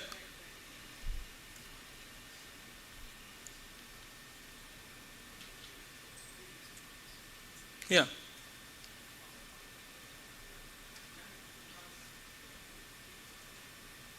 Yeah. Within other service activities, the other community, social and personal activities that contributed the highest number of establishments, then followed by land transport, and then food and accommodation service activities that consist of the hotels and restaurants. Back. Similarly, if we see the share of broad activity categories in number of workers, almost 36% of the workers came each from the other service and trade, followed by manufacturing. And in the inaugural session, several speakers spoke about the female-headed proprietary establishment. At all India level, it is 24.18%, and if we see the state-wise, the states like Telangana, West Bengal, Karnataka, Andhra Pradesh, Tamil Nadu, Gujarat, in both the years, they are the leading states so far as female-headed proprietary establishments are concerned. And if we see that where 54% of the female-headed manufacturing establishments were headed by female, and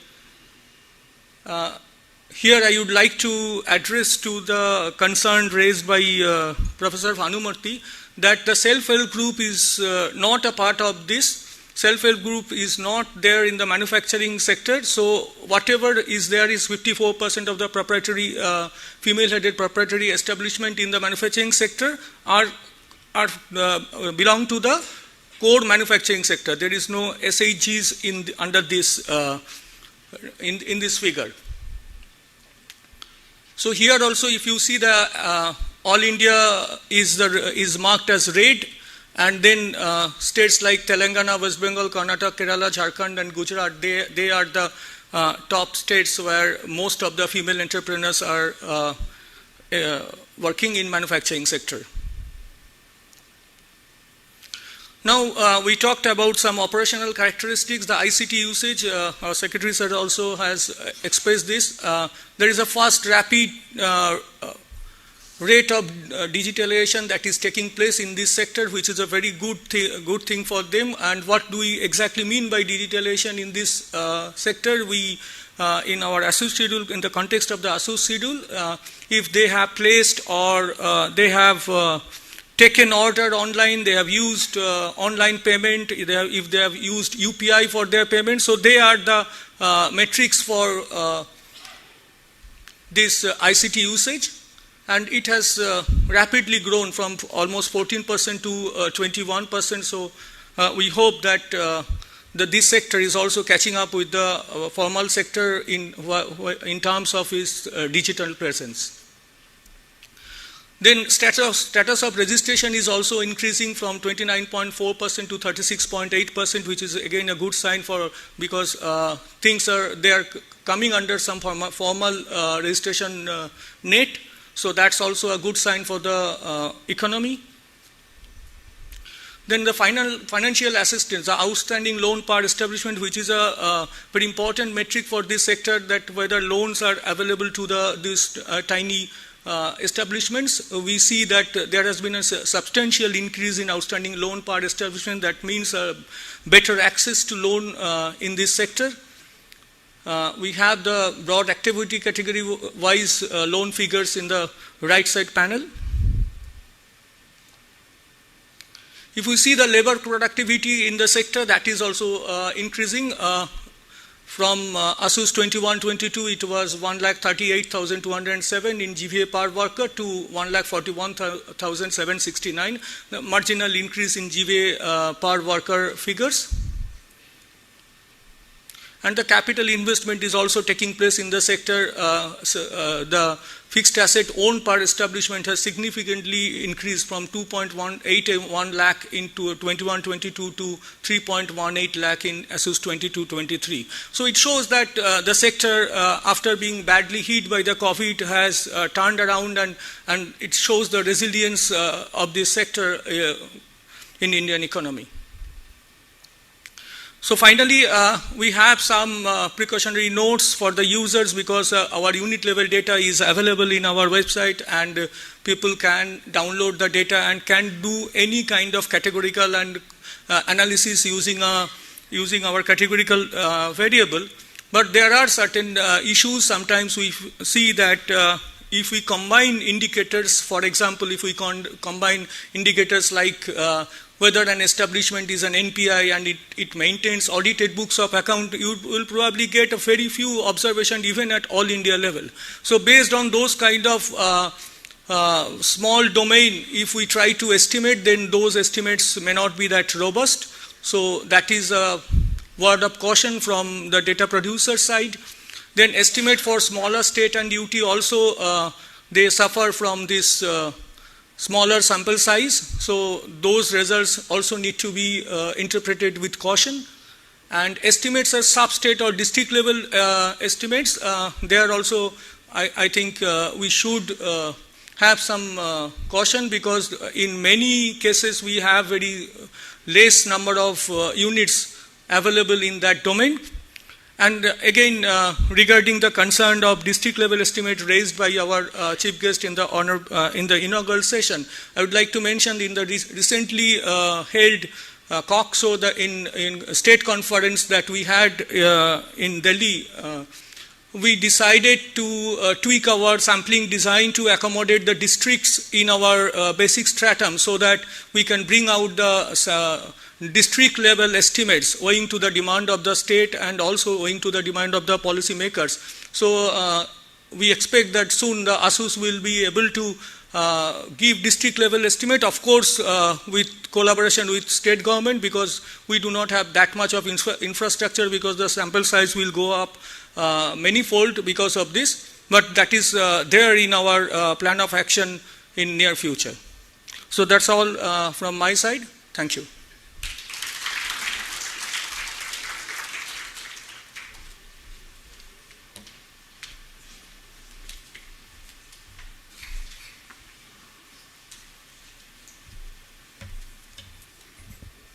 Thank you, sir, for the detailed explanation and clearly enhancing our understanding on this topic.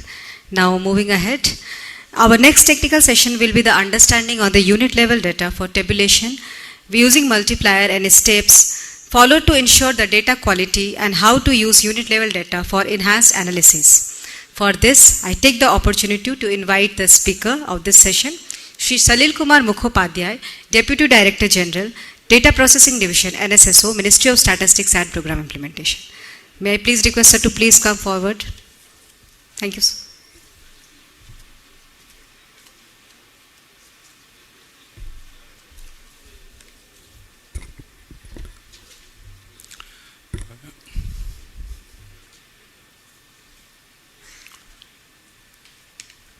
Very good afternoon to all the eminent participants of this conference.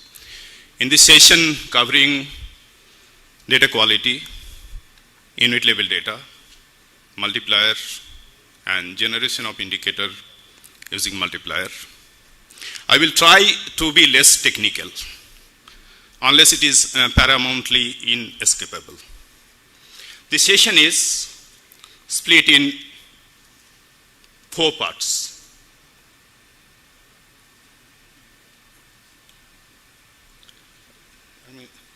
Please move to the next.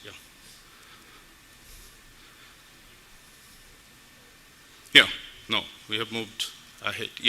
This technical session is divided in 4 parts. First, I will describe the efforts, endeavors, and strategies that NSS adopts to ensure the quality of its survey data. Next, I will explain the features, the structure, and content of the microdata. Next, I will outline the importance and significance of multiplier in sample surveys. And lastly, on the fourth part, I will give some examples of calculation of some of the key indicators from ASUSE. The strategies adopted by MOSFI, NSSO, to ensure the data quality is multiphasic.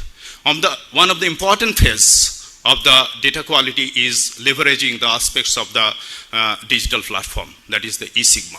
Besides, there are other strategies on training, retraining, skilling, reskilling, supervision, inspection, scrutiny for ensuring data quality. The scope of this discussion on ensuring data quality that I will take up will be limited to the features of the eSigma that is used for ensuring data quality. eSigma, the digital platform, is a modular, cloud-based architecture. At the core of its module is the CAPI, which actually has digitized the major parts of data collection, transmission, and processing work. The other peripheral modules of eSigma helps in monitoring and administration. The peripheral modules of the eSigma are survey setup module, through which the sample list, that is the list of villages for the rural areas, and urban frame survey blocks for the urban areas are uploaded. And these are tagged through the creation of the users and the user management module to the ultimate user of that is the enumerator. So each FSU is tagged to one enumerator so that the enumerator can canvass and collect information on that. And when the enumerator at the field operations division submits the data, it is tagged to the data supervisor in DPD, who basically monitors the movement of the first stage unit, the data of the first stage unit, and then processes the data of the first stage unit to ensure the data quality. One of the important module of the peripheral digital module is the self-learning module. It contains all the concepts, definitions, and operational aspects to help the user, to help the enumerator to collect information uniformly throughout the survey period. It also contains, the self-learning module also contains the instruction on how to operationalize the CAPI. One of the important element of the self-learning module is the list of the frequently asked questions, which the enumerator uses whenever any clarification is needed so that the data quality of the collected data is ensured. Through the query module of the digital platform, the enumerator can raise queries through the digital platform itself, and then depending on the nature of query, either the survey design research division or the data processing division gives necessary clarification. Two other modules of this eSigma, two other peripheral modules, are a dashboard module and data download module. Now these features of the dashboard module and data download module and how these are actually helping in ensuring data quality and timeliness will be described in the next slides. The dashboard module enables the enumerator, the supervisor at the FOD, the supervisor at DPD, and for other users to track and monitor the progress of the status of the survey work. Through the dashboard module, through the creation of generation of reports, each and every movement of the first stage unit can be tracked, and the progress of the first stage unit canvassing can be assessed, and whenever any intervention is required, that can be made so that this proper monitoring and administration enables faster processing and release of the results. And this type of reports can be created through the dashboard module. So for each of the zonal offices, what is the total number of first stage units allocated? How many first stage units have been canvassed and submitted to the supervisors in the field? How many of those first stage units has been processed by the data supervisor in DPD? This provides a very important tool at the hand of the administrator to actually monitor the progress and status of the survey work. One of the important module of this e-Sigma is the computer-assisted personnel interviewing module. Through this, data is collected with a handheld device, that is basically the tablet. And one of the important basic features of the CAPI is that one enumerator does not need to have any internet connection to canvass the schedule or to collect information from the establishment. He can collect information from the establishments even in offline mode, and then further it can be uploaded to the cloud whenever internet connection is available. So a lack of net connection does not put any hindrance even to canvass and collect information from the establishments from the remotest parts of the country. This is one of the very important and strong feature of the CAPI module. And the CAPI module, internet is required only for uploading the information with respect to that establishment to the cloud, and to further enhance and to give better interface to the data supervisor, this data that is submitted by the enumerator can be checked and processed and scrutinized by the field supervisor or the data supervisor in DPD in the desktop module. So this gives a better interface for identifying the inconsistencies if at all this remains. Now at this stage, let me tell you that in ASUSE, just like any other service in NSSO, there are basically two types of schedules. One schedule is used to list the establishments in the selected first stage unit, whether it's rural villages or urban pen survey blocks. And while listing these establishments are grouped in different homogeneous groups. These are called the formation of the stratum. Basically for ASUSE, these stratum at the villages or urban pen survey blocks are prepared on the basis of the type of economic activity. Consider the national industrial classification activities which they undertake. And from these homogeneous groups, a specified number of establishments are selected for ultimately canvassing or collecting information on different characteristics. This information is collected in detail through a detailed schedule. So we have basically two schedules. One is the listing schedule, another is the detailed schedule. The CAPI has inbuilt validation for the detailed schedule as well as for the listing schedule. And these validations are of two types. Some of the validations are in the nature of hard checks, which cannot be bypassed. Suppose an enterprise or establishment cannot have any information on invalid National Industrial Classification Code. The enumerator cannot submit that information. So at the data collection stage, some of the sources of error are eliminated. Then some of the checks are in the nature of soft checks, the warnings. These are in the nature of range checks. If a particular value of a particular establishment, say input or output, is outside the range, then the enumerator has to give adequate remarks so that the supervisors in field or supervisors in the DPD can actually understand that though the entry may seem to be doubtful, is actually the situation that is obtained by the enumerator in the field. So these two types of checks inbuilt in the CAPI ensures that the data that is collected by the enumerator is largely free from error. But there could be other sources of error which at a later stage either the supervisor in FOD or the supervisor in DPD identifies and gets necessary clarification for elimination. This CAPI has enabled faster transmission that we have already know, and that makes the data more relevant for the policymakers, for the users, for the academicians. And as I was mentioning that the entire process of formation of the second stage stratification, the selection of the required number of establishments from the second stage stratification are fully digitized.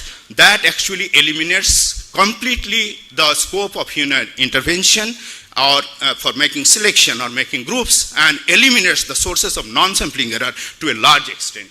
So this is one of the important features of the CAPI that ensures data quality. And then this integration of the listing schedule with the main schedule, where the enumerator now knows that which of the enterprises are to be visited for collection of information. This also reduces the scope for human intervention to a great extent. And once the enumerator knows that I have to canvass this many establishments in a particular first stage unit in the village or in urban frame survey blocks, he collects information, then he submits the information to his supervisor in the field operations division. The supervisor scrutinizes it. If the supervisor finds some errors or inconsistencies in the data, then necessary clarification is obtained from the enumerator, and then these are ultimately submitted to the cloud. From the cloud, it is the data supervisor in the DPD who ultimately further scrutinizes and makes the data error-free, and ultimately it goes to the core processing group of data processing division, and the core processing group of the data processing division primarily performs two types of activities on the data that is downloaded through the facility of bulk download module of the eSigma platform.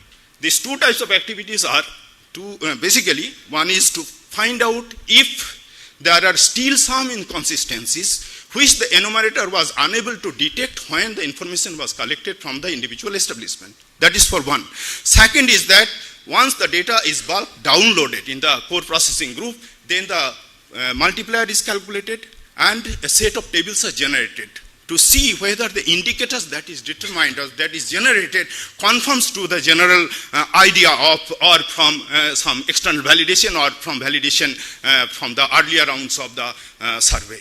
And still, if there are some outliers, those are referred back, those are clarifications are sought from the enumerator, and ultimately the data is put in public domain when it is fully error-free along with the report.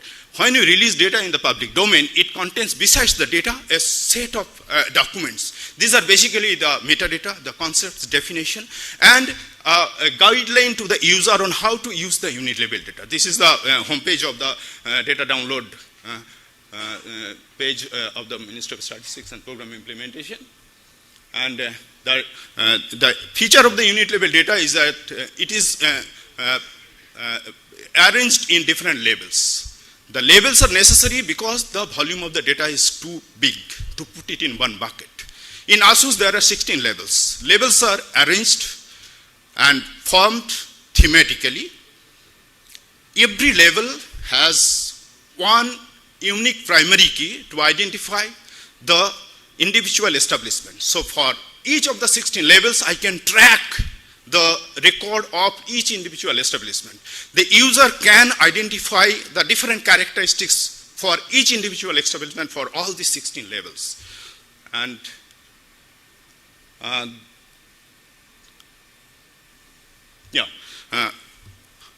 one of the important documents when we release along with the microdata is the layout. Now, the layout contains basically what a particular label contains, what type of information a particular label contains, what are the fields for that label, what is the length of the field, what are the byte position for these fields. This is very, very essential for the user who actually handles the unit level data for extraction, for analysis. And the naming convention for the labels for all the 16 labels are like this. If it is ASUSE 2223, then it will be ASUSE underscore 2223 underscore ESU is the establishment label information for the main schedule.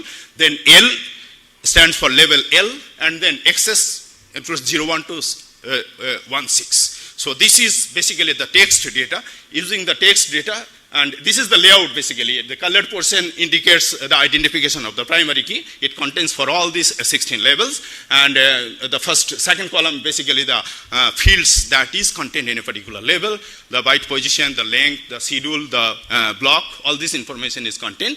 And this is the text data. The text data looks like this. The colored portion basically is the primarily first 8 digit that is covered in basically in yellow color is the masked FSU number, and then other identifiers are there. And if we download this data in Fox, it will look like this. The last column is the multiplier column that I will discuss later. I have a small video, and in this video I will try to show how to access the unit level data and extract the unit level data and convert it to database. This can be done in Fox, in R. I have used Python. Please run this video.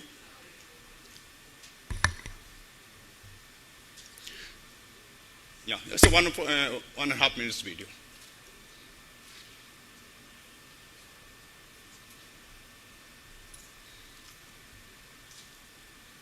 It's running or it will not run? Yeah.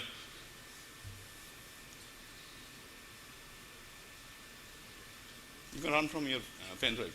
Yeah, this is our MOSFET. Then we have microdata. It's running. It's running. Yeah, go to the microdata, and then it will go to that microdata website. Among those tabs, there is other service. You click it there, and then we have ASUS 21, 22, and 22, 23. I download for 22, 23. And it takes to that particular web page where it shows the microdata along with all the documents. Then we have this ASUS 2223. It is saved in the system. Yeah, it is saved in the system. That zip all these 16 these labels. It is being saved. And once all the 16 labels are saved in the zip format, we can extract a particular label. I have actually used the label 1 extraction. So this similarly it can be done for all the labels. So I paste in my system the text data of label 1, and then I go to the interface, the Python, and yeah, let it open. Yeah, I know that in the label from the layout, I know that these are the fields in that particular label. These are the green things are the field names. I know the length of the fields. I know the data type is a string for all the fields. And then a very small extraction program is there. And when that particular extraction program is run, it is converted to a database. And the database will look like this. It's just like any other database file. It's Fox or Access or for that matter anything. So last column is the multiplier column. Stop it, you can go back to the slide. Yeah, stop it here. Right. Yeah. And now, once the data is basically extracted, the user has to understand a few things. Yeah. The multiplier, this is very, very important because in sample surveys, we observe only a part of the sample, part of the universe, part of the population to form some idea about the inverse, the population or the larger domain. And in this migration from the sample observation to population characteristics interpretation, the multiplier plays a big role. And multiplier in the simplest and the fundamental thing is basically understanding how many first stage units are there. Out of the first stage units, how many has been surveyed. Then in each of these first stage units, out of the total establishments, how many establishments have been surveyed. The sampling at all stages. This is multi-stage sampling. So suppose in India there are nearly 6.5 lakh villages. Out of the 6.5 lakh villages, we select some 8,000 villages. 1.3 is the sampling fraction. In urban area, it's also like that. The sampling fraction is nearly 1%. So observing 1% of the sample, we are having some idea about the population characteristics. And so if we forget about the subscripts, basically these are for stratum, substratum, and all these things. It is basically out of capital N first stage units, that is villages, we observe small n first stage units. That is one level of the jacking up factor. And out of capital E number of establishments, we surveyed a small e number of establishments. So what is the characteristics for the small e number of establishments in a particular first stage unit? That is jacked up with the factor E, capital E by small e. And ultimately the multiplier is constructed like this. To improve the accuracy of the multiplier is given in the data file in hundreds, in 2 places of decimal. So the enumerator, so the user, while using the multiplier, should divide by a factor of 100, 1 by 100, to make it proper. The user has to keep in mind 2 things. If we divide all sets of indicators that can be generated from ASUS, can be put in 2 groups. One is based on the information collected as on the date of survey of the particular establishment. Just like number of hired workers. That is as on the date of survey. Just like outstanding loan, as on the date of survey. So when the estimates are generated for, say, the number of workers or about the total number of outstanding loan, it is for the survey period, or could be for the midpoint of the survey period, because it's some sort of moving average. That is one thing. Second type of estimate is annual estimates. These are related to GVA or emoluments per hired worker. So when to calculate the annual GVA, we have to keep in mind 2 things to make necessary adjustments. For the establishments which were canvassed, 4.2 lakhs or some establishments which were canvassed, from the establishments, depending on their ability to provide information, 3 reference periods were used. Some establishments provided information for the last calendar month. Some establishments provided information for the last 30 days. And some establishments had a balance sheet type of thing from which they could provide information for the financial year, for the accounting year. So when we calculate annual GVA, we have to make an adjustment, especially for those establishments who have provided information for the last 30 days or last calendar month. Because it is only for the month's information that we collected, we have to jack it up to make it annual. That is one aspect of adjustment that is needed. Another aspect of adjustment is needed depending on the type of operation. Some of the establishments are perennial. That means it operated for 12 months of the year. We don't have any problem with that. But some of the establishments, very small in number, are either casual or seasonal, which operated maybe only for a period of 2 months, 3 months, 4 months, but never 12 months. Okay, so suppose I collect an information for an enterprise, casual enterprise or seasonal enterprise, which operated for a period of 3 months, but ultimately I am given an estimate for a period of 12 months, so annual estimate. So those 2 types of adjustments are actually made like this. Yes, suppose the first type of adjustment is required for the reference period. If the reference period lasts 30 days or last calendar months, and the establishment is a perennial, so we multiply with a factor of 12. Suppose the establishment is perennial or seasonal or casual, irrespective of that, it provided information for the financial year, for the accounting year. So no adjustment for arriving at an annual estimate is required. But suppose the establishment is a casual establishment or seasonal establishment which operated for a specific number of months, which is less than 12 months, then we have to multiply the monthly figure with the number of months for which the establishment operated in case of casual or seasonal establishments. And suppose we want to estimate one of the important parameters, that is gross value added for the perennial establishments which operated for 12 months obviously. So the estimate will be gross value added multiplied by 12 because we collected information for a period of last calendar month or last 30 days. We are checking up for the annual GVA, and then obviously for every estimate we have to multiply with a multiplier factor. Since the multiplier is given in 2 places of decimal, we have to divide by 100. So this is the basic formula for, and then we have to add it up for all the establishments that we have surveyed, as I was mentioning, along with the multiplier that was constructed earlier. And then for the seasonal or casual establishments, I know that the number of months operated is never 12. So the GVA that was collected for maybe a reference period of 30 days or last calendar month have to be multiplied with the number of months for which the casual or seasonal enterprises operated. And then in multiply with the multiplier. Then this is another sum, so that we get the sum of those establishments which have operated for 30 days or last calendar month, which are either perennial or seasonal. And then suppose the establishment which was canvassed, for which information was collected, operated for the perennial or seasonal nature, but it provided information for the accounting year. In that case, the GVA figure that is collected, which is for the financial year, will be multiplied by the multiplier factor in any case, and then basically gives the GVA of the entire set of establishments for which surveyed in a particular domain, obviously.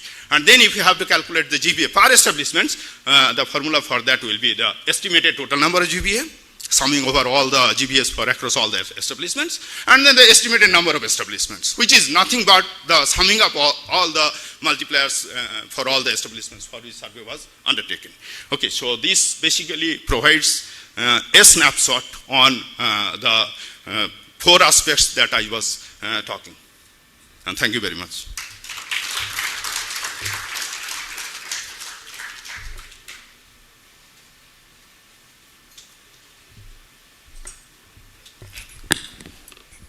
Thank you, sir, for your insightful presentation on understanding of unit level data for the tabulation plan and making it comprehensible for the audience to understand the essential process involved. Continuing further to enrich our understanding, we have our next technical session on the understanding of the data collection process of ASUSE, the foundation upon which the accuracy and reliability of our survey depends. To provide us with this in-depth, I like to invite Dr. Chetna Shukla, Deputy Director General, NSSO, Ministry of Statistics and Program Implementation. Welcome, ma'am.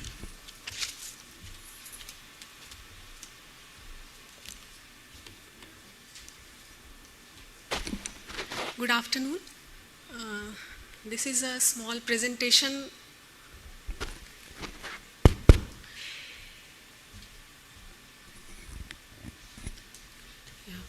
So this is a small presentation on the most challenging and one of the most crucial part of a sample survey, and that is data collection in field.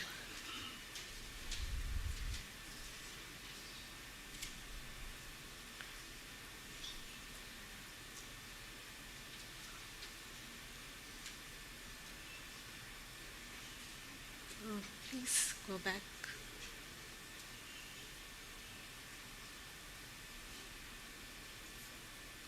Sorry. Yeah. So for all the large-scale sample surveys of NSSOs, including ASUSE, the field work is carried out by the Field Operations Division, which has a wide network of field offices spread across the country. For ASUSE, which has the sample size of about 16,500 FSUs, there are 889 survey enumerators who are the primary field workers, and 178 survey supervisors who are the immediate supervisors have been engaged in these field offices. This is the spread of FOD offices across the country. There are 6 zonal offices located at Jaipur, Bangalore, Lucknow, Nagpur, Kolkata and Guwahati, and there are a number of regional and sub-regional offices within every zone through which the data collection is carried out. So in every survey cycle, the FOD works in close coordination with other divisions of National Sample Survey Office, and apart from the survey phase, field offices get actively involved in the pre-survey as well as post-survey phase. So for starting any survey in the field, we need to have the sample list, instructions for field staff, schedules of inquiry, and CAPI software ready. The field offices get actively involved in checking the feasibility of these survey instruments prior to start of the survey, and based on the feedback of the field offices, these instruments are firmed up and finalized. So once these instruments are ready, an all India training of trainers is conducted, wherein the experts from SDRD and DPD impart training to the experienced officers of field offices, and these trained officers in turn impart training to the primary and supervisory field staff at the in the trainings conducted at RO level. In this preparatory phase, the Field Operations Division also formulates operational guidelines to be followed during the course of survey by all the field offices. These guidelines contain the internal timelines as well as the qualitative measures to be adopted by all the field offices during the course of the survey. So once the preparations are done, the data collection gets started in field, and all the activities, namely field work, scrutiny and transmission of data to the data processing division, is done in a time-bound manner in accordance with the timelines provided under the operational guidelines. And as we know, training is an essential part to ensure data quality. So apart from the preparatory phase, continuous hand-holding of the field staff and continuous training is continued in the survey phase as well. I'll be covering the details in the coming slides. So coming to the survey instruments in ASUSE, 2 types of schedules of inquiry are canvassed in this survey. One is schedule LSU for every first stage unit, which is a village in case of rural area and urban frame survey block in case of urban area. One schedule LSU is canvassed. In this schedule ESU is canvassed, wherein data are gathered on the economical and operational characteristics of the establishment.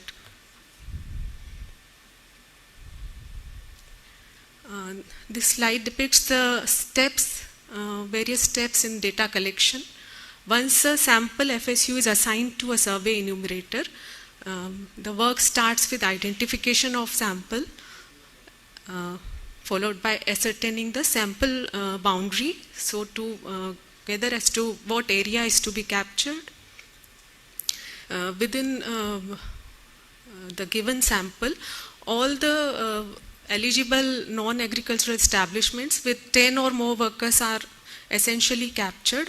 These are listed, and together they form the segment 9. Apart from this segment 9, whether listing will be carried out in the entire FSU or a part of it, this is decided based on the approximate present population and the approximate number of non-agricultural establishments in the sample, and which is ascertained on the basis of inquiry from a knowledgeable person. And based on the this present population, approximate present population, and the number of non-agricultural establishments, can you please click on the link?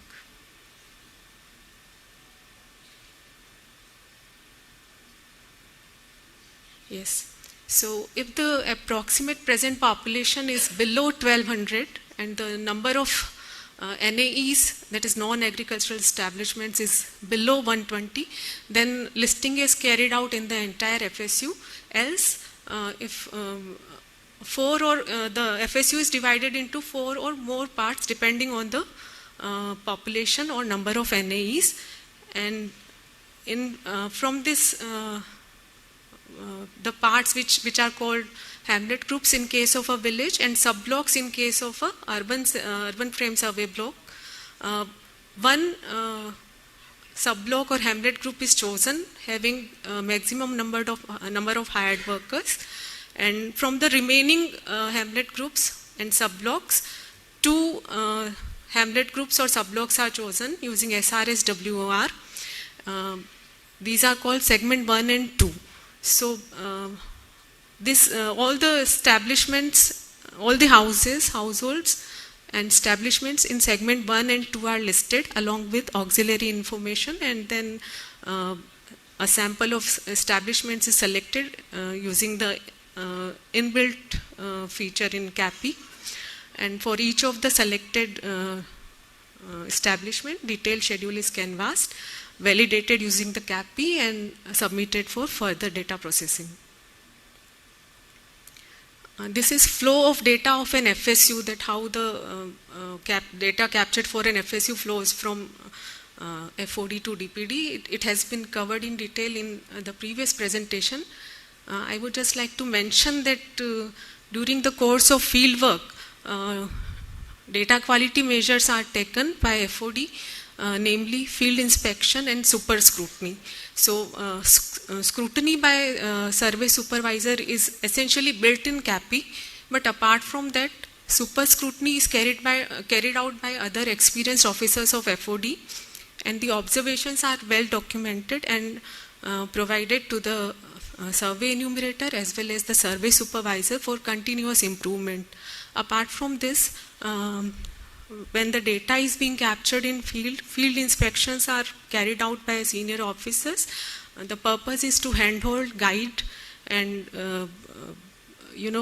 ensure quality of data by giving the feedback of the inspection to the survey enumerator for, again, with the purpose of continuous improvement in the process. As I mentioned, apart from the preparatory phase, we keep guiding and training our field staff during the course of the survey as well. So once a survey starts in field, after about a month or so, a review regional training camp is organized in every regional office, wherein the concepts are refreshed and also the queries which are raised by field staff are addressed with the help of SDRD and DPD. Apart from preview regional training camp, there are zonal trainings. All the zones keep conducting training programs based on annual training calendar, and for every survey these refresher training programs keep on going during the entire year. Other than that, there are monthly meetings in which every survey specific queries are addressed, and also the feedback and FAQs received from SDRD and DPD are discussed in depth, so that whatever discussions are going on, whatever clarifications are being received, reach to the primary worker. Apart from this, based on the concurrent feedback of zonal offices, FOD headquarters, SDRD and DPD, data quality workshops as and when required using hybrid, virtual or physical mode as the cases are also conducted.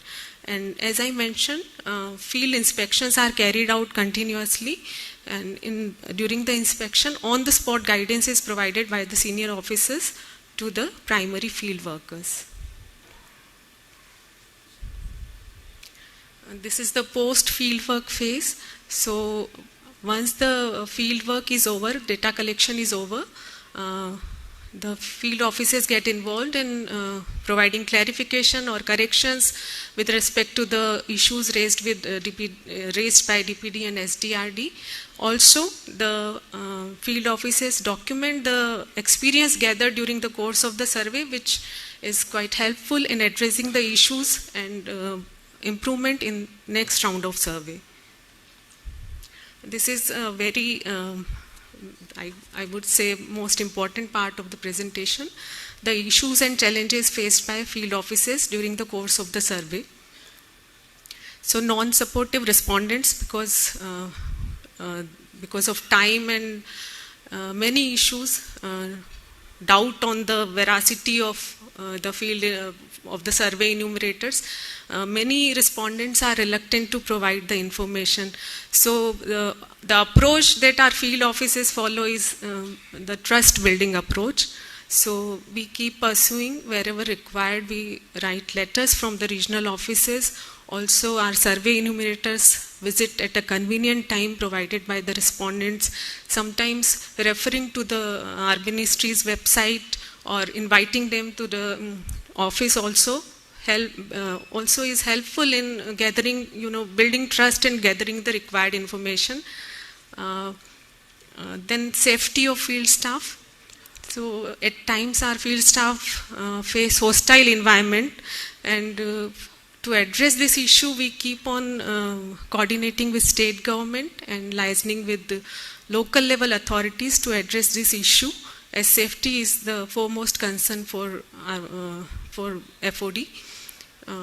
And then difficult terrain, as mentioned earlier, the survey spreads to the entire country. So in hilly areas like Ladakh and northeastern states and coastal areas of Kerala, Lakshadweep, Andaman and Nicobar Islands, there are some challenges faced as in some part of the, during certain duration of the survey, the areas are inaccessible.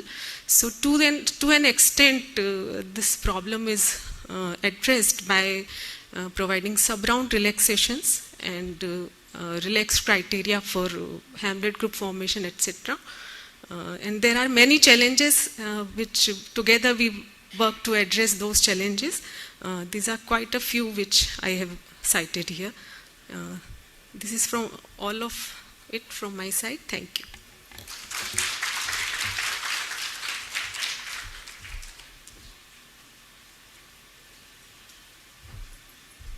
Thank you, ma'am, for your valuable insights on the data collection process.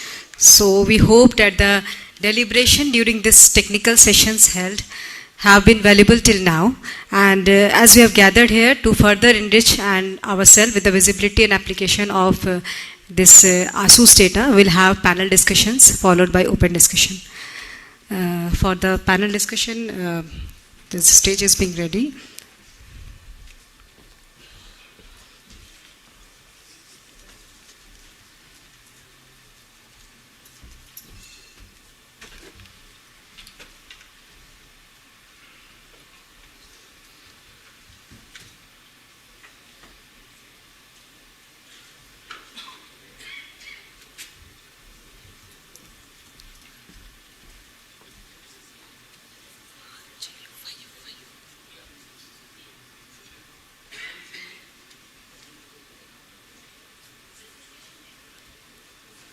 Presentation nahi hai, we can just.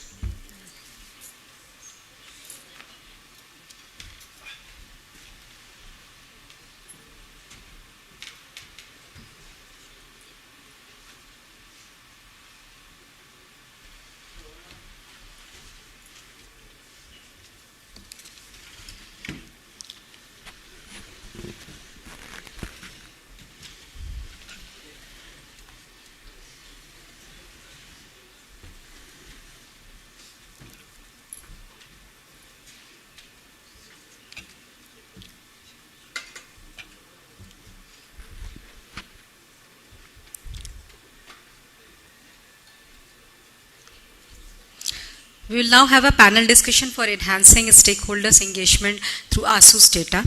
For this, I take the opportunity to invite our esteemed panelists and moderator to please come on stage and occupy their distinguished chairs.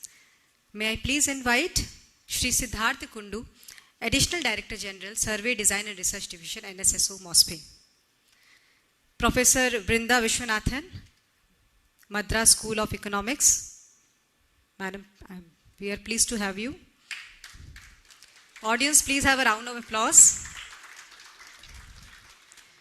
May I next invite Shri Shantanu Pramanik, Research Director, Lead, Kriya University.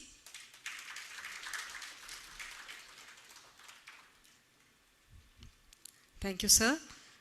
May I now invite Shri Parutosh Nath, Assistant Professor, Ajim Premji University.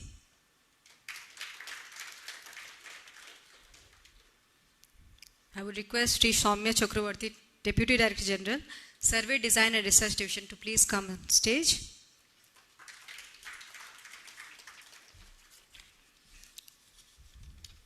Thank you to all. It's my distinct pleasure to welcome you all to join us for this data user conference on ASUS. Now, moving ahead, I would like to introduce our esteemed panelists for today's discussion. We have with us Shri Siddharth Kundu, Additional Director General, Survey Design and Research Division, NSSO, MOSPI. Shri Kundu is an officer of Indian Statistical Service of 1993 batch. Shri Kundu did his graduation in economics from St. Xavier College, Kolkata, and MSc in economics with a specialization in econometrics and statistics from University of Kolkata. Shri Kundu brings a wealth of expertise and experience to our panel, having played a pivotal role in shaping survey designs and research methodologies. He has been part of NSSO since a quite long time. His contributions have been instrumental in advancing our understanding of statistical data and its application, which are crucial for informed policy making and strategic planning. While working in SDRD, he has been involved almost all the types of households and establishment and enterprise surveys. He has also written technical paper published in Sarvekshana pertaining to different technical aspects of welfare estimation from the consumer expenditure survey data. He has also co-authored with the renowned economist Professor S.R. Chakravarti of ISI, Kolkata, to write a special technical paper on estimation of welfare, poverty and deprivation using NSS data. Please welcome sir with a huge round of applause. It is my honor to welcome our next esteemed panelist, Professor Brinda Vishwanathan, currently working as a distinguished faculty member in Madras School of Economics. Professor Vishwanathan earned her PhD from the Indira Gandhi Institute of Development Research in Mumbai and has her 2 decades of experience in research and teaching. Her distinguished career spans multiple prestigious institutions. She has gained valuable experience as a visiting faculty at many prestigious universities, institutions, and have been teaching courses in statistical and econometrics method, applied econometrics, advances in time series and panel data, development economics, Indian economic development, and advanced econometrics. She has earned her recognition through various fellowships and awards. She has co-authored numerous publications and books on topics such as rural institutions and economic policy. Please join me in welcoming her, Professor Brinda Vishwanathan.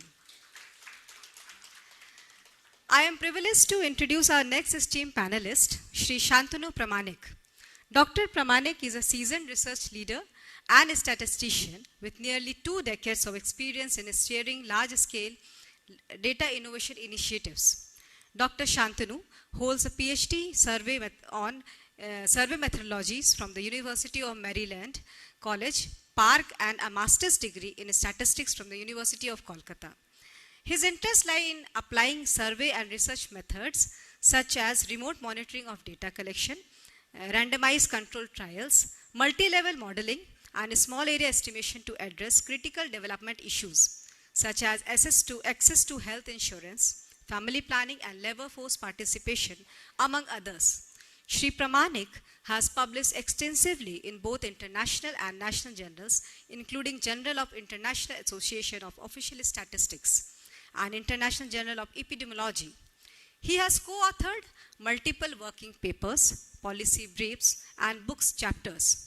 Dr. Pramanik has been member of many important committees constituted by government and private organizations, including MOSPI and International Organization for Migration India Office. He has been awarded Cochrane Hansen Award by International Association of Survey Statisticians in 2015. We welcome you, sir. Thank you.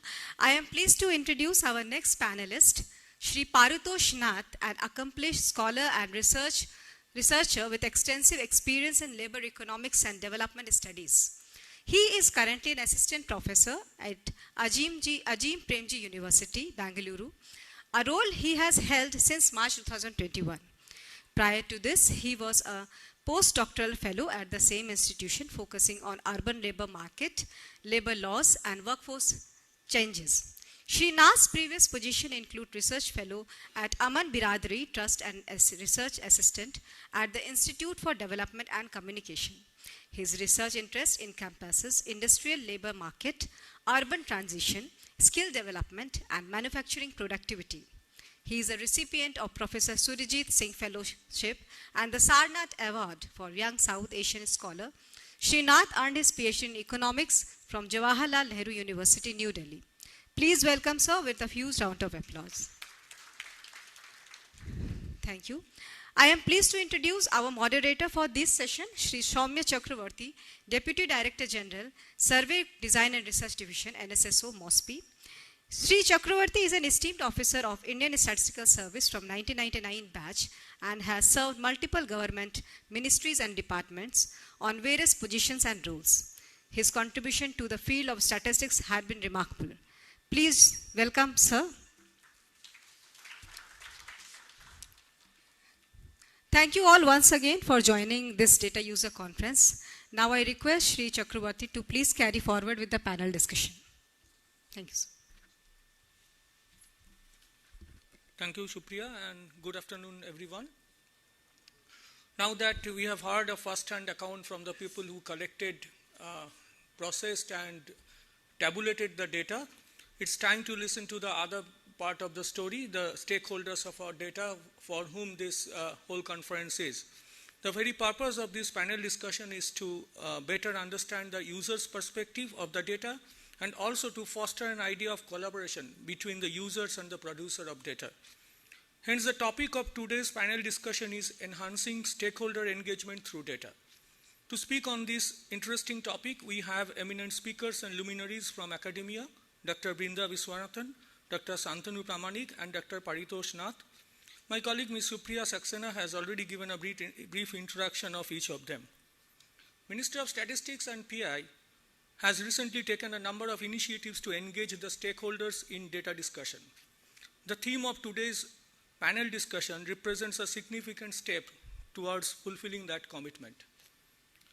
Enhancing stakeholder engagement through data refers to the process of using data and data-driven insights to better connect with, involve, and influence stakeholders. This approach aims to make communication with stakeholders more effective, informed, transparent, ultimately leading to stronger relationship and better decision-making. Considering the time slot that we have been provided and we are running, we have already overshot 2 sessions, so I would request our esteemed speakers to finish their talk within 7 to 8 minutes. I'm sorry, I apologize for that, which was not exactly in our hand. And I will also request the audience to ask your questions to the panelists at the end of the session after all the speakers have spoken. May I now request the first speaker of today's panel discussion, Sri Siddhartha Kundu, Additional Director General NSSO, for his talk. And I would expect that being there in SDRD for long and having nurtured ASUSE from the very beginning, sir will give us a proper perspective of the survey, which will set the tone for the next speakers in this panel discussion. Thank you.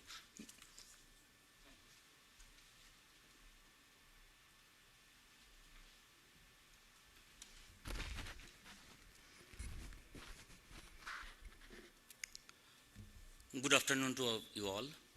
Actually, I should sit there. I am not the user, but rather the generator of the data. So let me share you some information which has not been shared regarding the enterprise survey which has taken place this year, but it has started long back. Long back means in the year 50s, the enterprise surveys were started in the name of CMI, Census for Manufacturing Industries, and SSMI, Sample Survey of Manufacturing Industries.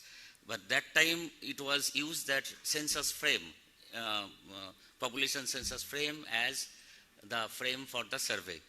Now later on it was realized that the survey was limited by use of this frame, so economic census was to be conducted, and then that is to be used as the frame for this enterprise survey, which will be used as a follow-up survey of economic census. The first economic census took place in the year 1977, and after that in 79-80 the enterprise survey for the first time took place in the manufacturing unorganized sector. Now in ASUSE, Annual Survey of Unincorporated Sector Enterprises, there are 2-3 terms which are interchangeably used: unorganized survey, unorganized, unincorporated, informal sector, all this. But we are here using unincorporated sector survey.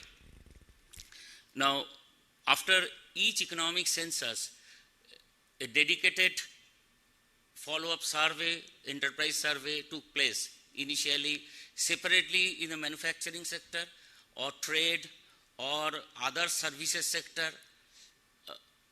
But finally, in the year 2010-11, after 5th economic census, which took place in 2005, government decided to have a consolidated survey of unincorporated sector enterprises in 67th round.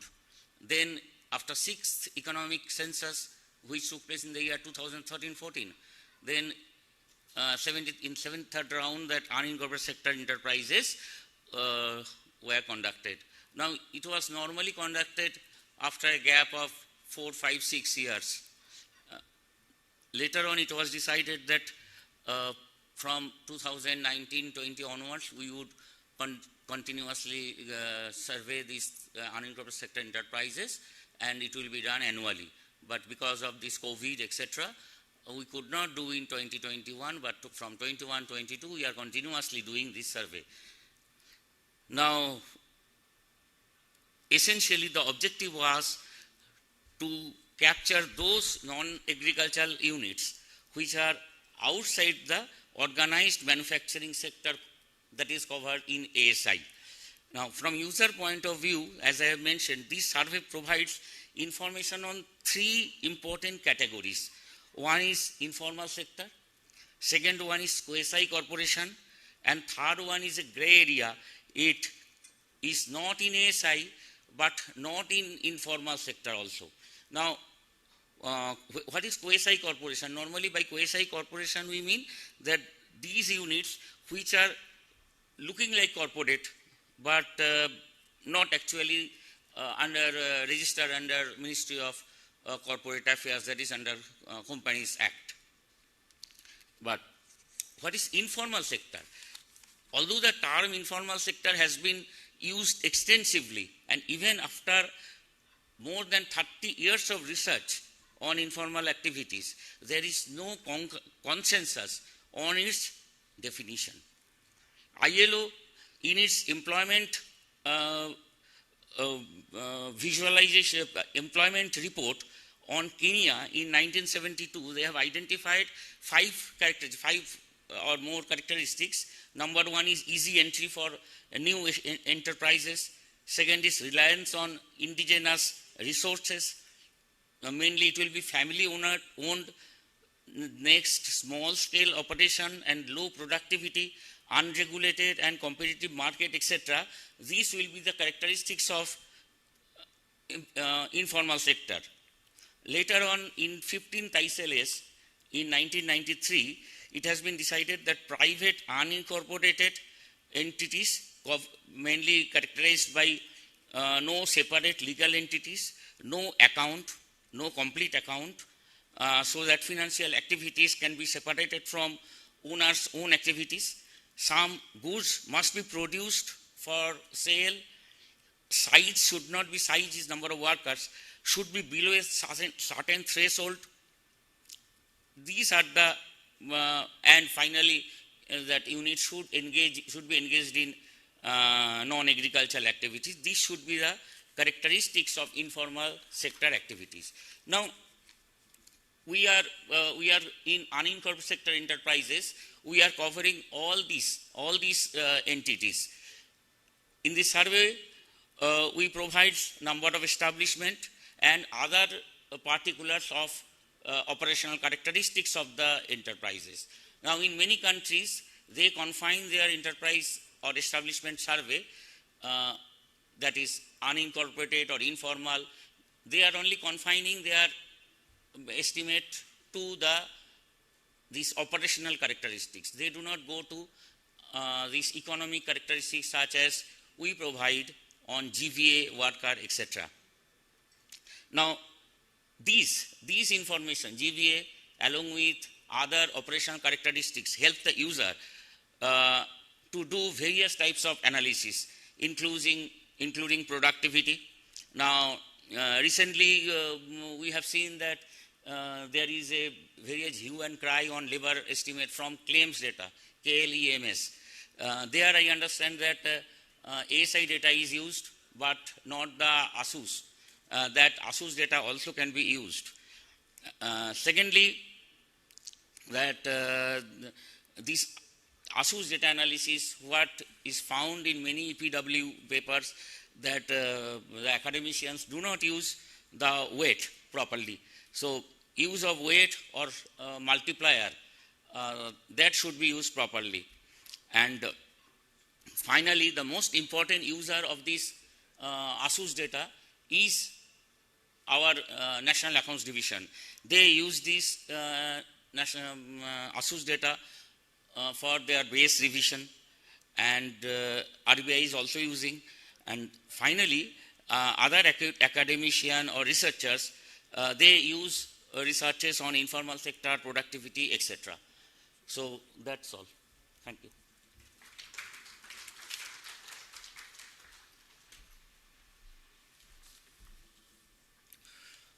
Thank you, sir, for your informative talk and telling us what ASUSE is all about and what is the importance of this data, who can be our users, where our data can be used and how it can be used. The second speaker in today's panel discussion is Dr. Brinda Viswanathan. Madam, we would be particularly interested to hear from you as user of ASUSE, user perspective, what you think about our data, how, if you can talk about any data gap, or if you can think that how we can enhance our engagement with users through this data. Now the floor is to you, ma'am. Thank you. Good afternoon. Thank you so much. I think I should say that I'm a very veteran user of NSSO data set in several forms, starting from my very early PhD work where I had to put together all the consumption data right from 1951 as part of my PhD thesis to study the structural breaks in consumption pattern. Then also use this particular data to understand what is the role of economic reforms and how did it really have an impact on consumption. So I have had a very, I've also had a big privilege of working with the unit record data from the first time that it started coming, because 38th round consumption data was when IGIDR got the huge tapes and it was being mounted, and Professor Gendres and Professor Angus Deaton were working on them, and I was asked to incorporate that as part of my thesis, but somewhere in between the data was slightly withdrawn and I couldn't use that. But subsequently I moved to Delhi School of Economics to do my postdoc at Center for Development Economics, and the main task given to me, or a major task that was given to me, was to organize this. By the time the unit record data was more easily available, and I had to really work with the students, MPhil students, to teach them how to use this unit record data, and then also liaise with the officers at the NSSO to make sure that the multipliers were correctly being used, because the tables that were generated had issues. I was working with the nutritional intake data, then the employment data. So I think I've had a very rich experience with several of your young officers at the time at NSSO when this data was being launched, and I think I have no complaints. In some sense, NSSO data is my bread and butter. It has given me all the research work that I've done, as well as the teaching. There can be no other big data than NSSO data that I teach to my students in terms of using the statistical techniques of stratification, use of multipliers, sampling inflation factors, what does it mean, and so on, and also to put together and merge such big data sets, which is a huge skill enhancement for many of these students to also take up jobs, particularly where these skills are required. So I think I really thank NSSO for continuously doing it, because in between the data became priced and many of us could not access them unless it was really coming through some funding, and I'm really glad that it's now been made free to use, because at least every year 2 to 3 master's dissertation is done based on data sets using this and several. So I have largely used data sets on consumption, nutrition, employment, unemployment, time use, but I've not used this particular data set, so apologies that I cannot give very specific comments that I'm asked to give on this particular topic. But I just went through your schedules. I think one of the training that we also give the students is how to read the schedules, how to understand the layouts, and so on. And I really thank all the 3 technical speakers prior to this for giving some of those very good insights that will help us in understanding the processes. So one of the major important things I realize is that you're giving a NIC 5-digit codes. I think it becomes very important for several analysis that we do. Some time back I had to work on a crafts sector, and the Department of Handicrafts as well as the Crafts Council of India had wanted us to enumerate the number of people working in the crafts sector. At that point of time, NSSO was not giving the 5-digit classification, and I had to depend on census. But very recently now we're working with my colleague Dr. Gopal Rao in the logistics sector and the employment there. And at that time we then went back and both with the Craft Council and so on, we could approach MOSPI, and in the economic census 2012-13, special questions were added, and I was part of that particular team, and where we were able to also analyze what kind of people were employed in this craft sector, particularly the women's role in this particular segment. So I think that was another thing that I see that it can come quite effectively and efficiently from this particular database.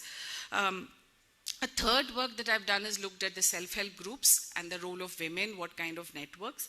The IHDS data set did provide us quite a lot of insights on that, but there were several manufacturing activities or services sector activities that were missing.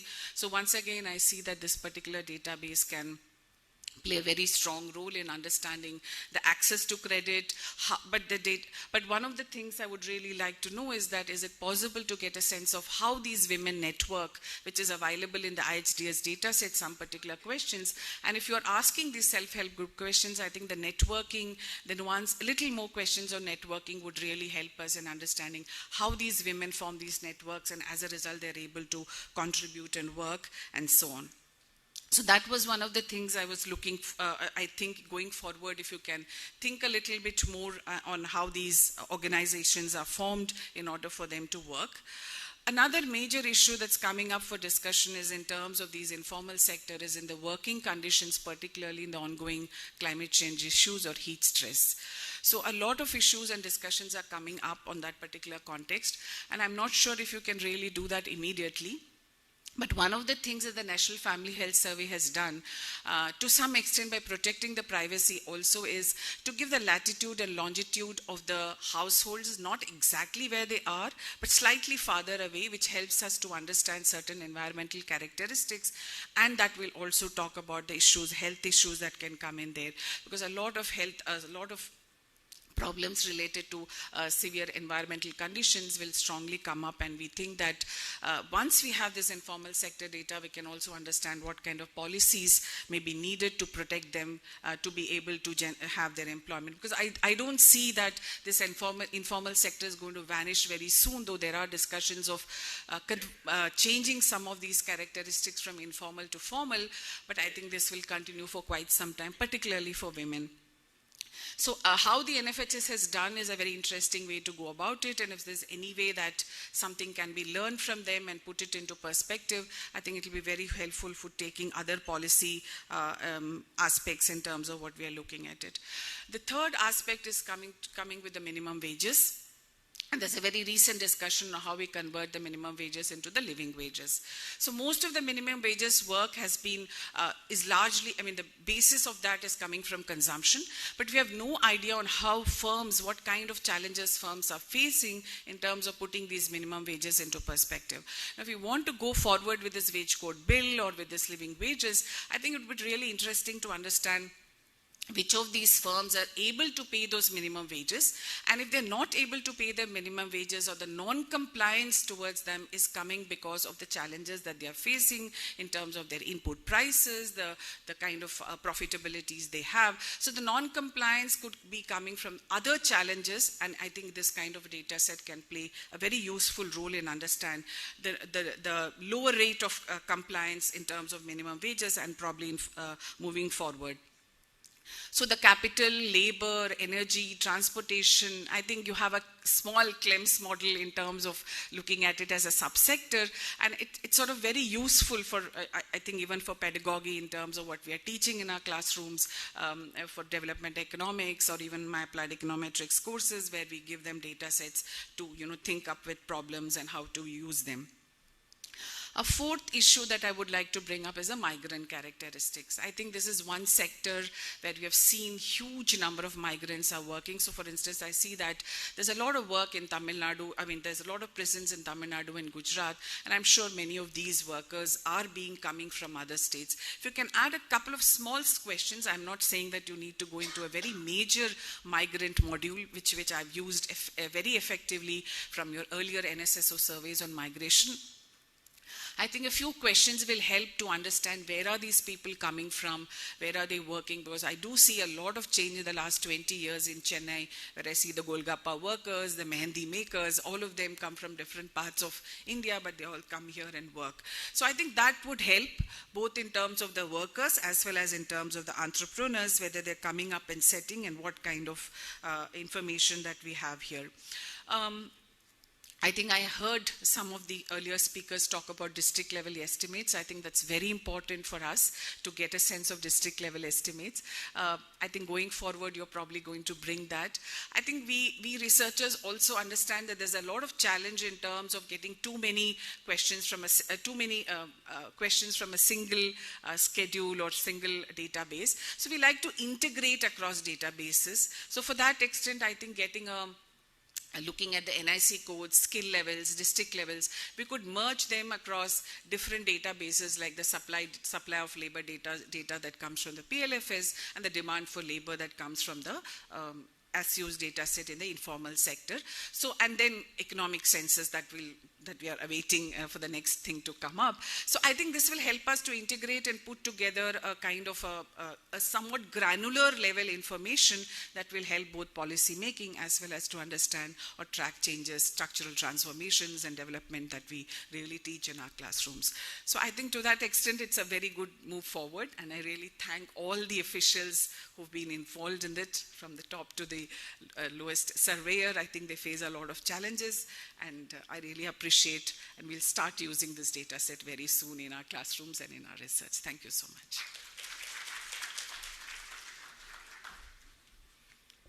Thank you, Madam, for your insightful speech, and it was really heartening to know from you and a very veteran user of NSS data that it really uses it extensively, and you appreciated our data from very earlier rounds.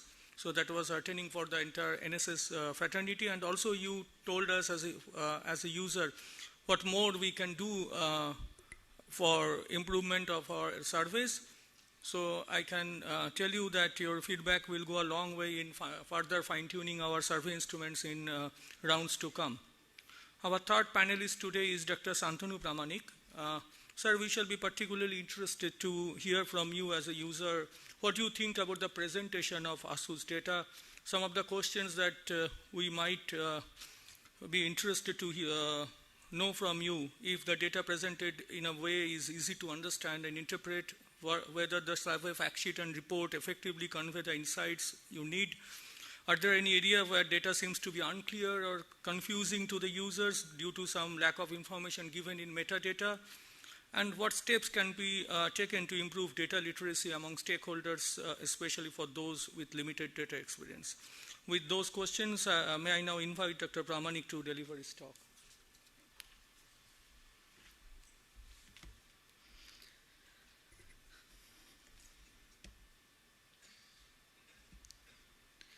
Hello, good afternoon, everyone. Really glad to be here, and more delighted to see such huge gathering and the effort put by the National Sample Survey Office and the MOSPI to ensure that the release of these data sort of does not go unnoticed. I mean, that's really heartening to see. I mean, I have been sort of started using enterprise data, establishment data for the last 1 year or so, as I sort of shifted my job from NCAR to lead at Kriya University. So, as I started working on data on enterprise, until recently, I think till June or something when this data was released, so we all are we were quoting estimates from the 73rd round of NSS, that is 2015-16. So you can understand the importance of this data. Like for the last 5, 6, 7 years, we have been quoting data from estimates from 2015-16 on these unincorporated sector enterprises. So that way it's really a huge achievement by MOSPI to come up with these 2 rounds of data, and huge congratulations to them. And because, more so because we haven't seen the data from the 7th economic census, which was conducted in 2019-21, but that data was never released. So that's why it is even more important to see that these data coming out.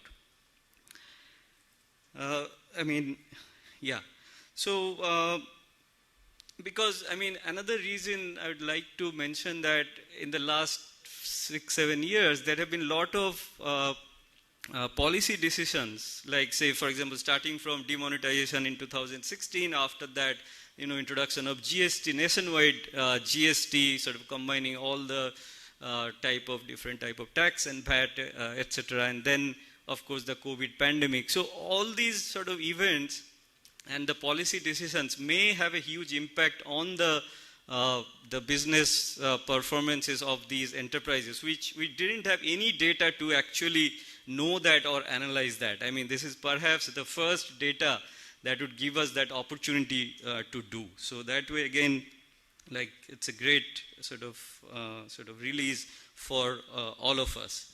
So now, as Somoda was mentioning, that we wanted to know what is good and bad, or pros and cons of the report that is being released now.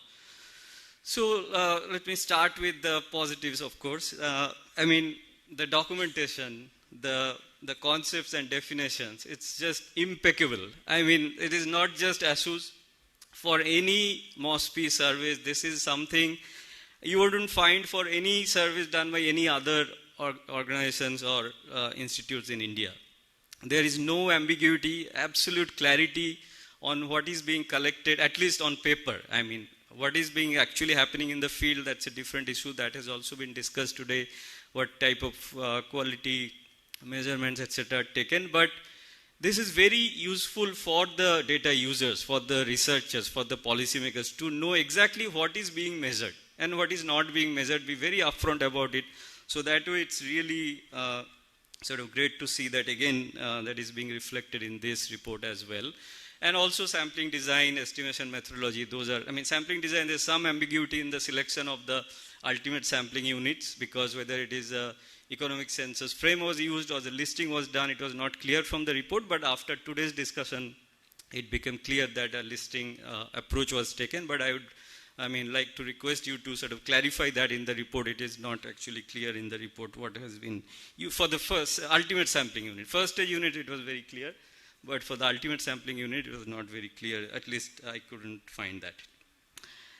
And estimation methodology also, like the sampling error is always being a priority for MOSPI, but we all know that in large-scale surveys, non-sampling error often outweigh the sampling error. There is no discussion whatsoever on non-sampling error in the report. I know that some discussion happened today in this workshop, but I would really request MOSPI to put these things in the report as well. But because we are now have transitioned from paper-based to CAPI, we have the option of do real-time monitoring of data quality, what type of measures were taken to minimize non-response error, what type of measures were taken to minimize coverage error, measurement error, and so on. Those, I think, should be outlined in the report, maybe as a separate report or something. But this need to be part of the reports of MOSPI going forward. I'd really like to request that. So that is one part. And then,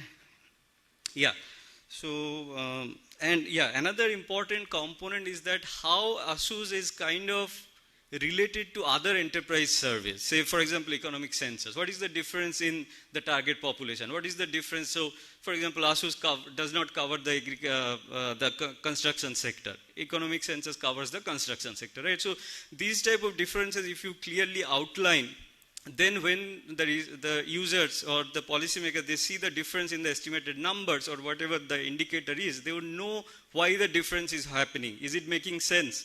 Is it supposed to increase because of this difference in the target population also? These type of sort of comparing, say, ASUSE, economic census, or ASI. ASI, we know that it covers only a very small percentage, but still I think a comparison table or something would be useful for the users to understand what it covers, what it does not cover, not just for one survey, but with all the other.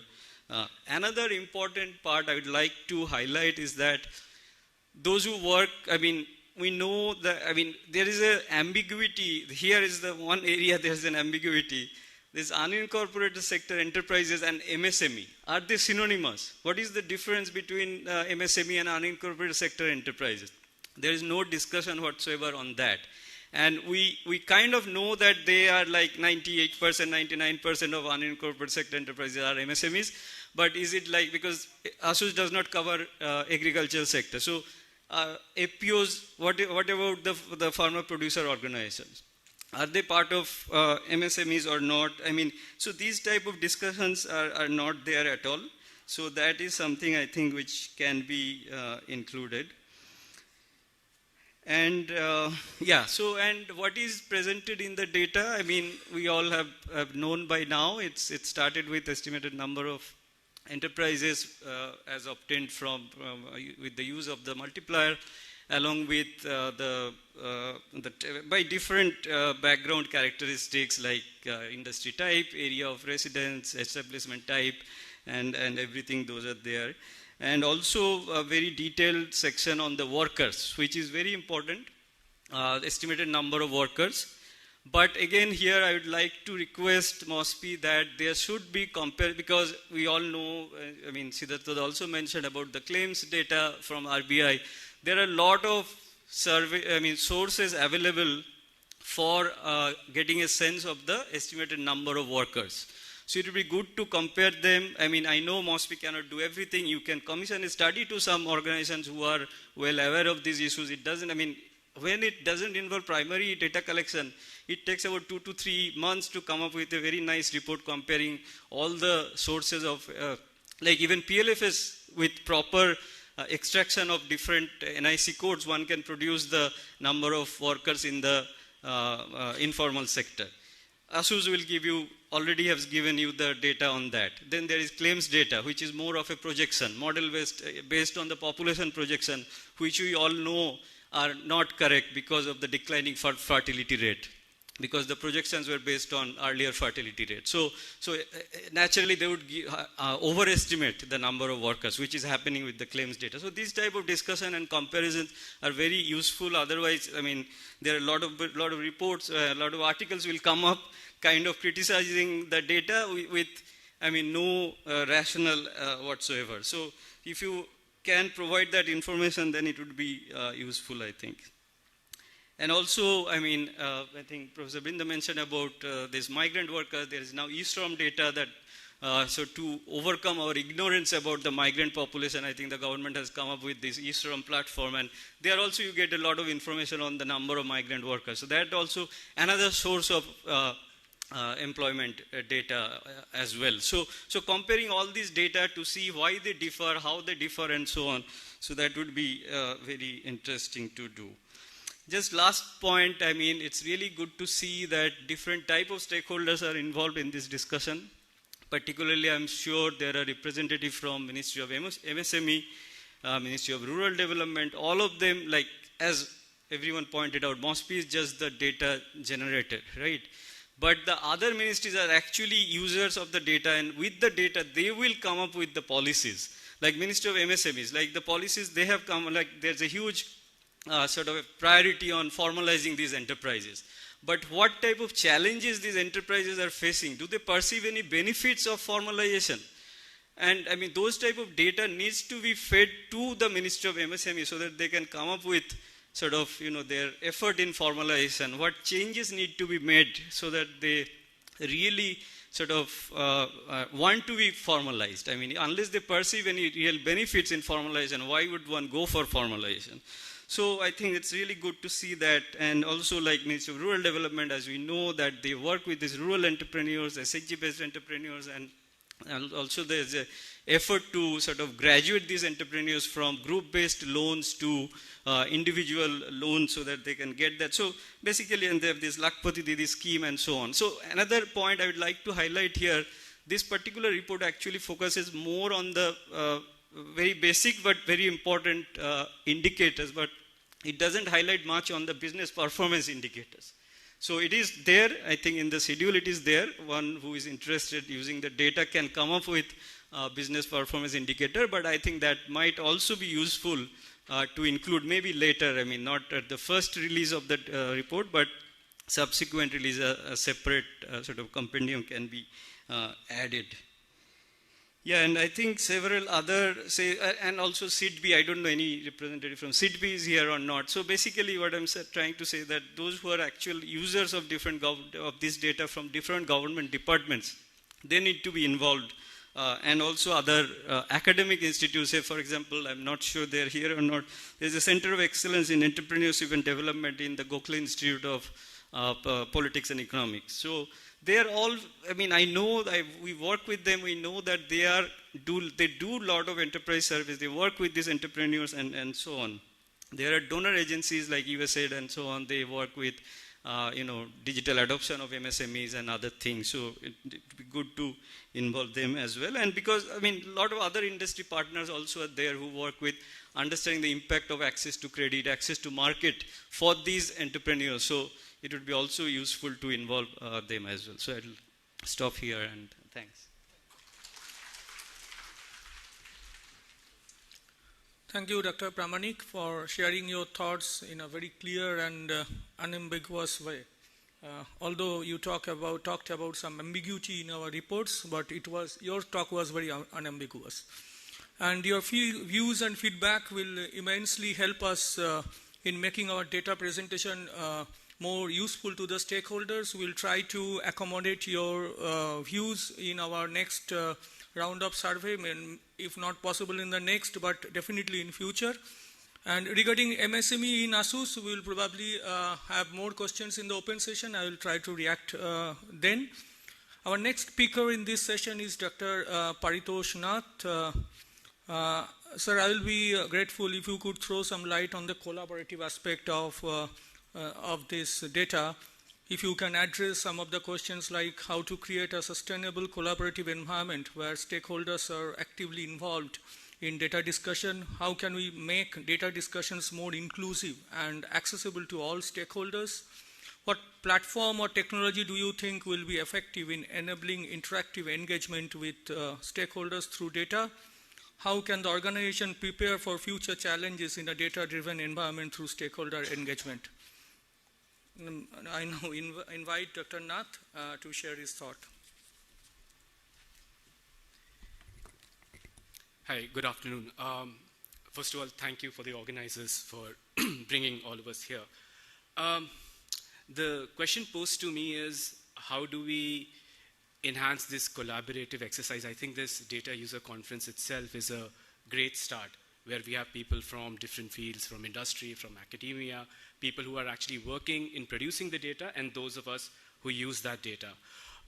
Something that my fellow speakers have already said, but I cannot sort of overstate this, the tremendous value that both MOSPI and NSSO, the type of work that they have been doing over the last couple of decades, in fact, in trying to bring this data. And the recent process of this democratization, right, in terms of now unit level data is accessible to us. Dr. Garg mentioned about the e-Sankheki portal. I don't know if people have gone through it. It's a fantastic sort of window into different data sets across, and finally we've moved away from the Excel sort of level of graphs, and the nature, the disaggregation and level of graphs, and that's the way forward.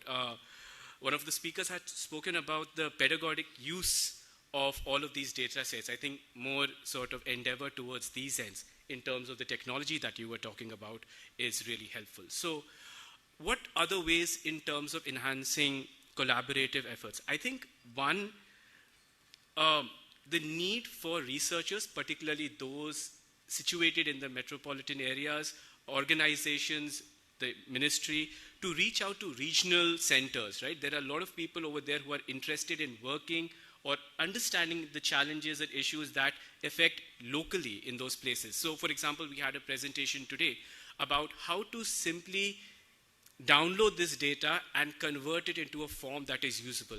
It seems simplistic to a lot of researchers who are based in Delhi, Chennai, Bangalore, because we probably have the ecosystem to do so. But to move to regional centers where people can actually pick up, right, these skills and techniques, and that obviously the democratization process enhances greater value addition for all of us. It would also be, as a side note, great if for further surveys that are being planned, we have such exercises prior to it so that there could be more consultative sort of exercises. But because a lot of the points that I had to raise, the previous speakers have already mentioned it, but I wanted to sort of highlight why is the entire exercise on unincorporated enterprises so important, particularly for a developing country like India, right?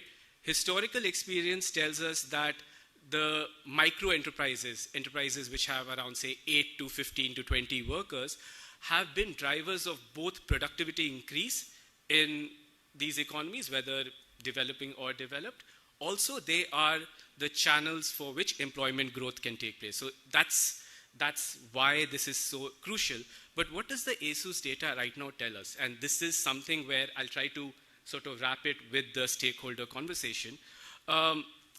Around 85% of all enterprises are still own account workers, right? So they are probably single proprietor run units, and the previous unincorporated rounds from the 73rd and the one in 2010-11 tell us that these enterprises are not as productive when it comes to labor productivity as larger firms which employ 7 to 8 workers, right? So this entire question of transformation or structural transformation, what are the impediments in place because of which an own account worker enterprise is not moving to a hired worker enterprise as it is sort of understood? And a lot of studies from academia tells us two main things, right? One is capital constraints, and two is infrastructural requirements. And I think this is the beauty of exercises such as this. We understand data, we take something out of it, and then we feed it back into the system in terms of what else can we ask from, because the larger aim is to, have better growth rates in productivity and employment. And I think both these two counts can serve as entry points into other surveys that we might want to look at. So for example, not just outstanding loans, which is a point which is there in the survey, but what are actually the capital requirements for firm owners, the mom and pop shops, right? What do they need in terms of capital, right? How much do they require? Where is the gap? And can therefore be ways and measures by which that financial sort of reach is increased or integration is increased. That could be one way of enhancing stakeholder sort of interest and participation. The second one could be about infrastructure. We do a survey on firms and we talk to them about their specific establishment sort of particularities, but what about the overall infrastructure around this area? Now, why this is more important? Because we're also talking about how we can sort of collaborate in different ministries, right? How can, for example, a local panchayat level officer or someone have access to, okay, what are the requirements of that specific region? Because there was some conversation that in the future there might be district level sort of estimates that are coming out. So, and if that is the case, what the data right now tells us is that there are regional variations. So it would be interesting to know what works and what does not work. Are there locally proven models, right, of specific ways of clusters which are working, which are growing faster than others, right? How can the central, state, and local agencies collaborate and promoting those model designs in other places? What are the infrastructural sort of setbacks or challenges, right? We could have something akin to an ease of doing business, not in terms of labor regulations or something, but simply in terms of how convenient it is because of power, electricity, all these infrastructure things that one of the previous speakers had spoken about. And are there districts which perform better, right? That gives an incentive for that. The second thing that this data also tells us is industries perform differently. I think in some of the slides that were mentioned, food and beverages is doing quite well in terms of both productivity and employment, right? Wearing apparel in the manufacturing sector is quite well. So that also gives us a window to have industry-specific modules. What are the best practices that are being adopted in these industries? Can we have workshops or specific sort of exercises in which we engage, because we have to identify industries where that potential lies. One worry is that textiles is not doing that well. Historically, a very large employment generator in both the formal and informal sectors, right? So this stakeholder engagement, I think, will be a two-way process in terms of the data that we pick up, the requirements that we have, we feed it to the different stakeholders, and they come back and give us clues or ways in which we can take this entire sort of development drive forward, right? Apart from that, the sort of regulars in terms of how serious are we about the way we are projecting our data, how we can create modules for classroom environments for people to understand and learn these forms of data, right? And I think we are moving in the right direction. One final point, and this is more of a request because to all of the distinguished people who are part of this sort of exercise, a lot of interest, particularly in research and academia, is about what happens to a particular establishment over a period of time, right? Given capital constraints, given excess cheap labor, what are the constraints by which they are able to or not able to grow? So can we think of a model, not every year, because I know it's an annual sort of exercise, but a thick and thin former NSSO model where we have a quinquennial thick rounds where we can revisit a certain section of firms that we've already covered, particularly in this micro enterprise region, and see what's actually working. It would help us to better inform that. That would be my point. Yeah, thank you. Thank you, Dr. Nath, for sharing with us your insightful and innovative thought. Now, we are really running short of time, so I can probably allow at the most 2 questions from audience. Oh, no, sir? Okay, sir. So,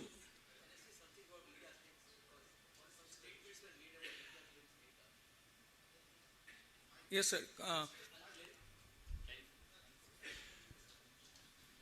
Now, several statements were made about India claims data. What I want to clarify is, India claims is based on PLFS. It is no model run anything. It is actually using PLFS data to estimate the employment in different industries. Thank you, sir. Then, okay.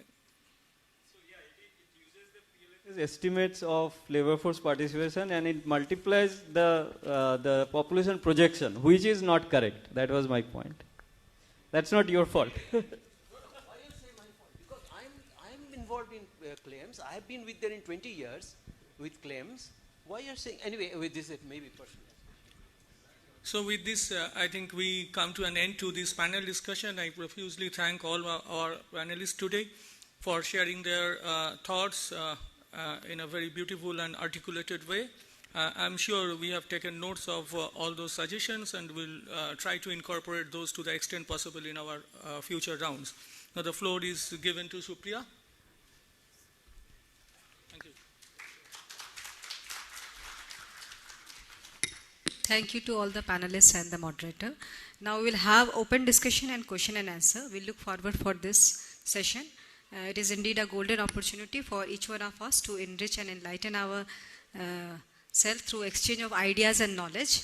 For this, I would invite on dais Professor Vishwanath Goldar, Member Steering Committee of NSS. Please have a huge round of applause to welcome him.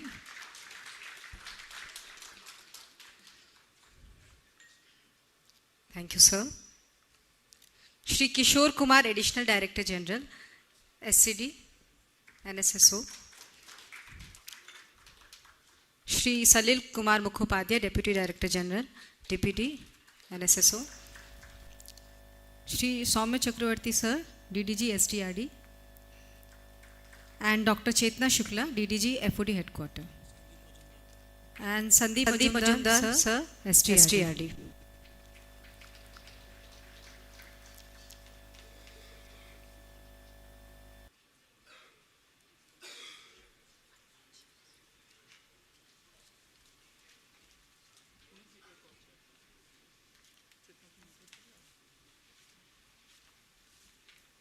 Thank you all.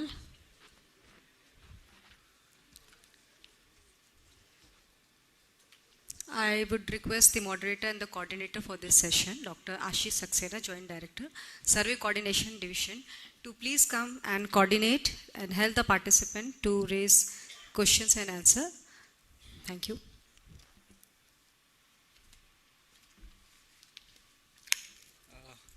Thank you, Supriya.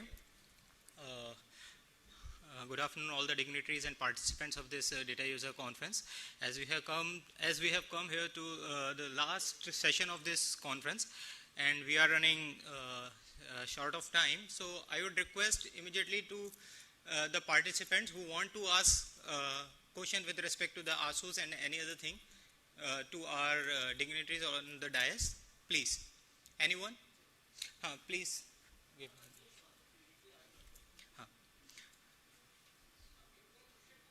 Sir, please on your mic. Mic is on. वैसे भी मेरी आवाज़ अच्छी खासी है. Sure, sir. हाँ, मेरा यहाँ पैनलिस्ट से और कुछ जो आसूस के एक्सपर्ट हैं उनसे क्वेश्चन ये है कि जो ऑब्जेक्टिव्स होते हैं जो इंस्ट्रक्शन मैनुअल में लिखे रहते हैं, वो ऑब्जेक्टिव्स स्टैटिस्टिकली और टेक्निकली तो अच्छे रहते हैं और वो हम लोग तो समझ लेते हैं, लेकिन जब हम एक लेमैन के पास में, एक छोटे इस्टेब्लिशमेंट के पास में जाते हैं तो उसको सीधा क्वेश्चन उसका ये होता है कि इससे हमारा क्या फ़ायदा होगा. वो इमीडिएट वहाँ पर वो चाहता है. तो हमारा क्वेश्चन ये है कि जो स्टैटिस्टिकल और टेक्निकल टर्म्स में लिखा रहता है वो तो हो ही, साथ में यहाँ पर अभी जब डेटा यूज़र कॉन्फ्रेंस में मैं सुन रहा था सभी के बारे में कि आप बहुत सी और मिनिस्ट्रीज़ भी आसूस का डेटा यूज़ करती हैं. तो मुझे ये पता करना है कि जो डेटा यूज़ हो रहा है इससे कौन से इंडिकेटर्स जो है, जो बहुत सारे इंडिकेटर्स अभी बताए थे, मुझे लगता है सौम्या दा के प्रेजेंटेशन था या था किसी का, तो सलिलता का प्रेजेंटेशन था, उन्होंने बहुत सारे इंडिकेटर्स बनाए कि जीवीए पर वर्कर हम निकालते हैं, नंबर ऑफ एस्टैब्लिशमेंट निकालते हैं। तो ये जो इंडिकेटर्स निकल रहे हैं इसका वास्तव में पॉलिसी में या डिसीजन मेकिंग में क्या योगदान है, that should be clearly written in the instruction manual, ताकि फील्ड पे, क्योंकि मैं फील्ड का बंदा हूँ, मैं ASUSE is one of my favourite topics.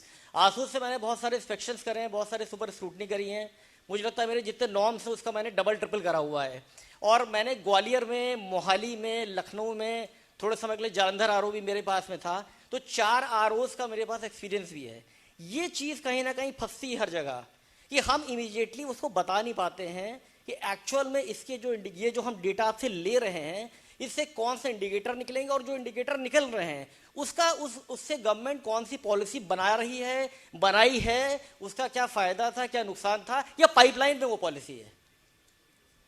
और नंबर 2 हमारा एक हमारा और सजेशन है कि ये जो सेगमेंट 9 की यूनिट्स है, इसको मैंने एक बार और भी रेस करा था, जयपुर में एक कॉन्फ्रेंस कराई थी जब मैं मोहाली में था, नॉर्थ जोन में, तो वहाँ पर मैंने रेस करा था कि जो हमारी सेगमेंट 9 की यूनिट्स हैं इनको अगर इस possible they should be included in the purview of correction of statistics act, क्योंकि सेगमेंट 9 यूनिट्स का जो जीवीए है वो सिग्निफिकेंटली हायर है as compared to a small kirana shop और ऑटो ड्राइवर, इस तरह करके। तो अगर इसको उसमें लिया जाए, और या फिर इसको एक जो हमारा सर्वे पीरियड होता है, सर्वे पीरियड नॉर्मली हम लोग का 5 to 7 वर्किंग डेज का होता है, तो कई बार जो सेगमेंट 9 यूनिट्स हैं वो हमको डेटा आसानी से देती नहीं, हमें बहुत बार जाना पड़ता है। उस चक्कर में होता क्या है कि हमारा जो सर्वे पीरियड जो है वो लगभग ख़त्म हो जाता है, और यूनिट्स जो डेटा देती भी है वो भी बहुत अच्छा डेटा नहीं देती है। तो अगर सर इसको जो है हमें सब राउंड जो बार है इसको हटा दिया जाए, और ये साल में कभी भी ले लें, जैसे 1 साल का हमारा राउंड चलता है, कभी भी हम ले लें, तो मुझे लगता है इससे डेटा क्वालिटी बहुत ज़्यादा इंप्रूव होगी। हमें सेगमेंट 9 की जो स्पेशली हमारा जो बहुत बड़ा जो जिसका कहना चाहिए जीवी है, सिग्निफिकेंटली हायर जी, उसके बारे में हमें बहुत अच्छी जानकारी मिलेगी, उसकी डेटा क्वालिटी बहुत अच्छी होगी। तो मेरे ये 2 पॉइंट्स हैं, थैंक यू। और एक पैनलिस्ट यहाँ पे बोल रहे थे कि हमें ये नहीं पता कि इसमें क्या इंक्लूडेड है क्या एक्सक्लूडेड है, तो उसके बारे में ऑलरेडी हमारा सेक्शन मैनुअल है, उसमें क्लियर कट लिखा हुआ है कि आसूस में कौन कौन से एस्टैब्लिशमेंट्स आउट ऑफ कवरेज है, क्लियर कट लिखा हुआ है उसमें। Thank you.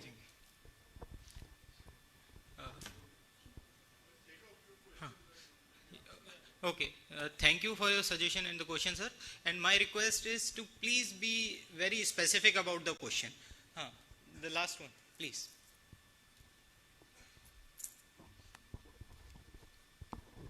Hi, Abhinav Motheram. I work with Shantanu as well at Lead Kriya University. I have a very specific question. Shantanu had mentioned the difference between establishment and MSME. There's a question in ASU's 2022-23 schedule whether the establishment is an MSME or not. And then there's a follow-up question on Udyam registration as well. But those 2 questions haven't been included in the data files, the data for those 2 questions. So I'd like to know why this is the case. Thanks. Any other question? Yeah. Please. Good afternoon, everyone. I am Nabanita Gogoi from National Accounts Division. Actually, we are one of the biggest user of ASUSE going to be, because our, as you know, in National Accounts, we prepare for accounts for institutional sector wise, and the household sector, which is contributes around 44% of the total GBA. And when we talk about household sector, data is always a challenge to have the data, and then we are dependent on the service like ASUSE. Suppose in the current series, because we did not have the annual data, so especially in services sector, what we used to do, we used to prepare estimates, suppose GBA per worker, and then also non-financial services sector also. And for compilation of GFCF, also gross capital formation, we use the 67 round data, and we use this for the remaining years. We use this extrapolate this for the remaining years. But with the ASUS coming every year, maybe now we can have this data, so we don't have to go for the estimation. And so this is my small comments from National Accounts, and I have a small request So ASUS is not covering construction as of now. So is it possible to explore the possibility whether you can include construction in the coming years so that it will be extremely helpful for the national accounts for estimation of construction from the household sector? Thank you. Thank you, ma'am. As we are running out of time, we will take 2 more questions, not more than that. A very short question, Karthikeya Batra, Tamil Nadu government. Please. Yes. The format in which this data is available is .txt, most of these surveys. Is there any way that can also be changed into Excel, added as a format? Because I think a lot of people have this struggle in converting those TXTs into more analyzable formats. Thank you. Thank you. Last question. Please, give it the mic. Sir. Yes. I am from DSUP, and as we know, UP is pioneer in preparing DDP for since 1968-69, and now we are modernizing and upgrading the methodology. And ASUSE has been a very important factor, and as we have seen in 23-24 report, UP is the leading state in number of establishments as well as the number of workers. And to go deeper into and preparing our DDP from bottom-up approach, we need district-wise data. And MOSPI, whatever MOSPI is doing, we are getting only state-level figures. For district-level figures, we have initiated our ASUSE as well as LFS for 4 pioneer district, for 4 pilot districts presently, and on the basis of the results and comparing with the previously used methods for apportionment of the sectors GVA for districts, we will be certainly going for all other districts, 75 districts of the state. My basic question, one thing is the frame that we need, the district-wise frame, and the CAPI software that is being used. If MOSPI can prepare the or provide us the CAPI software that is customizable for the states. If MOSPI is preparing the CAPI, and if it is provided to the states that is customizable for the states, that will be very helpful for the states. Thank you, sir. Sir, we are already running. Very small question. Okay, please, last one. Hi, this is Dr. Gopal from Madras School of Economics. So right now the identity of these enterprises are masked. So could you provide the unique identity for these enterprises so that we can trace them over years and carry out panel data analysis? So this is my small request. Yeah. Okay. Thank you, sir. So I would request the dais to please reply properly.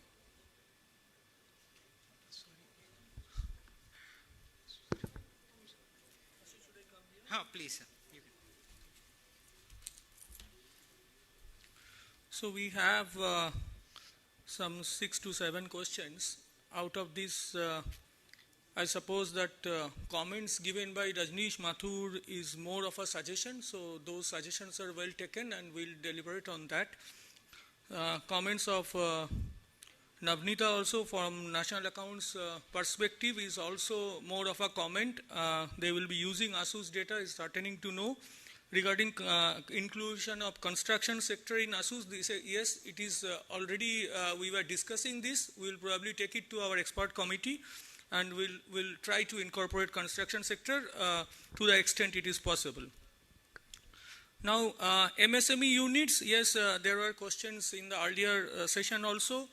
There have been a change in the MSME definition. From the earlier definition, it was an establishment-based definition, and now MSME has changed to an enterprise-based definition, and also turnover and investment in plant and machinery. Now there is a combination of 2 variables. So we are not directly, because in ASUS we are using an establishment approach and not an enterprise approach, we are not able to give directly the MSME estimates, but we are closely working in collaboration with MSME Ministry. We are hopeful that we will be able to bring out something on MSME using ASUS data in near future. And regarding the 2 items that we are not giving in unit level data, because when I'm going to a very small auto driver or maybe a pani puri wala, he doesn't know whether he is an MSME unit or not. If you are a registered MSME unit, then only you say, yes, I am an MSME unit. But the other people who are covered, the vast majority of people, establishments which are covered in ASUS, they do not even know whether they are MSME. So by that binary question, if we try to estimate MSME sector from ASUS, it will be highly misleading. So that is the reason we got very low response from field, and rightly so. So we dropped that, those two items consciously from our unit level data. And giving ASUS data in Excel format, yes, that is also a very useful feedback. We will try to do that probably in the next ASUS round. So that's all from my side. I can request Shalilda to address the CAPI issue raised by DES Uttar Pradesh.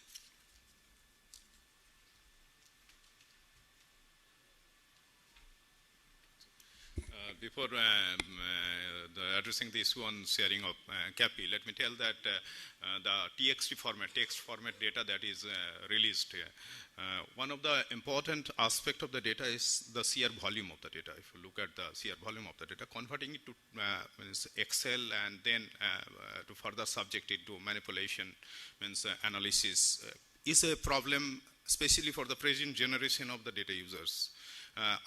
What I did when I prepared this presentation on the video, I did it in Fox. I'm more comfortable with that.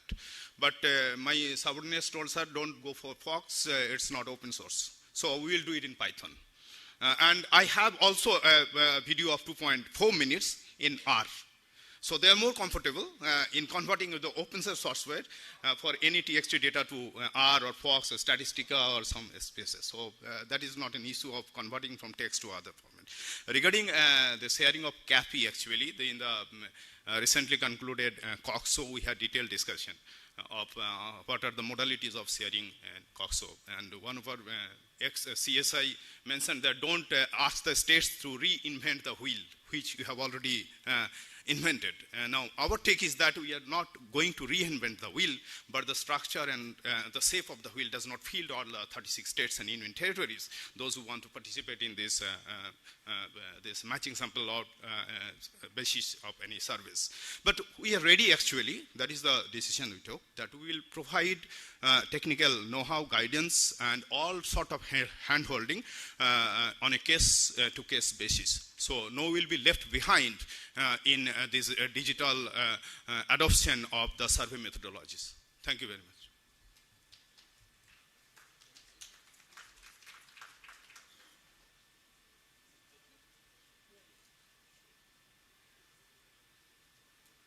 Yeah, I want to talk about two things. One is about construction. As you would note, I think 67th round, 73rd round, ASUS, everywhere construction has been left out. The difficulty with construction is that the survey has to be done at construction sites. And it is difficult to really manage. That is the reason the construction. I don't know, Shomo said that we are thinking how best to do it, but there is a difficulty in surveying construction. On the other point I want to raise is about the data, which was not raised fully. How do a common data user use the unit level data, either from ASI or from ASUS? Generally, where the data get directly transferred to Stata, etc. For example, some of the ASI files directly go to Stata. It is easy to handle. But there are other, like he showed, there are text files. So from text files, converting them to Stata or some such thing is a problem. Especially inexperienced people face a lot of difficulty. And there are two types of problems that are being faced. However, what my suggestion would be, if you are saying that I can do it in R, or I can do it in other thing, then why don't you put that program also as a part of one of the documents so that one can replicate this? This problem I'm finding because some of the people are telling me that I am able to match the employment numbers and the enterprise numbers, but I'm not able to match the GVA number. Because what has been done, so that if a mathematical or statistical program you have used to generate that, if you share that program, then people can exactly apply and get exactly the same number as it in the report, then they will understand where they are going wrong if they're using some other thing. There's a very simple idea which can be used. A third point with which I'll stop is that several observations were made about female entrepreneurship, and in manufacturing, 54% female entrepreneurship. Incidentally, last year, our employment in manufacturing grew by 10%, and out of this 10% growth, 7% growth were females. It is actually as if 70% of the new workers which have come into manufacturing are females, and of them 50% are rural females. This is a great thing that is happening. It's like more and more manufacturing workers are, it's actually some sort of a feminization of manufacturing employment that is happening.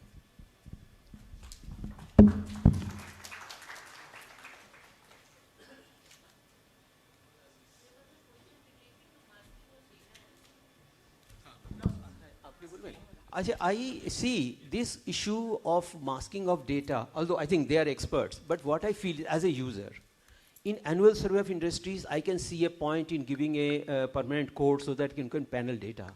But when the survey is being done in area frame, what is the point? What is the point in then showing that this is the name, so Mr. X, he has been done surveyed in this year, next year, very few people will be repeated. So there is really no point in giving the permanent sort of identification. But you can. No, sir, exactly. You have covered the thing, basic aspect. So I did not substantiate further. Fine.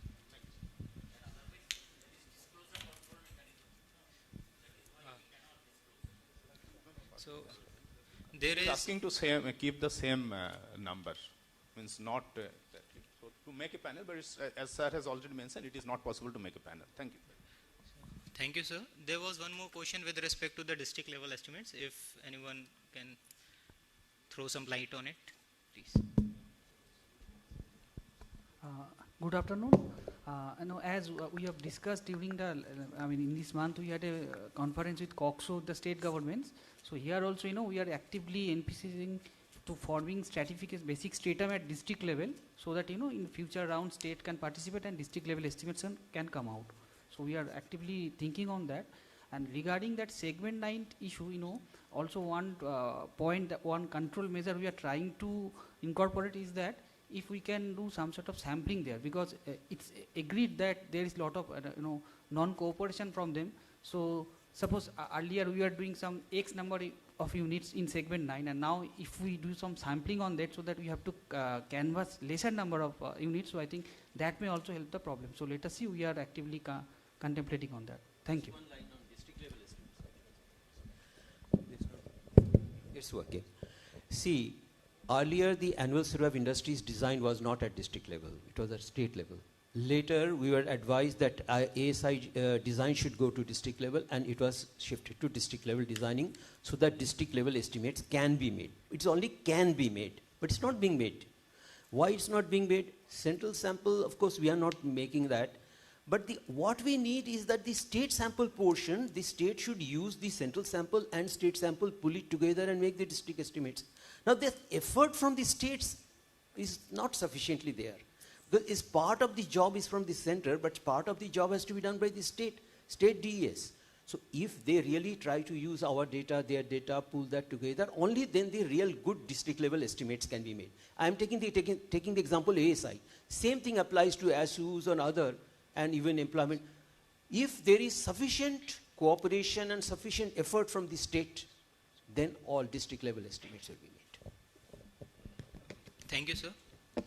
So I thank all the participants who have raised valuable suggestions and the questions to the dais, and I think all the questions has been addressed.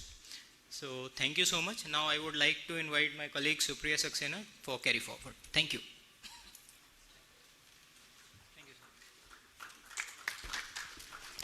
Thank you all.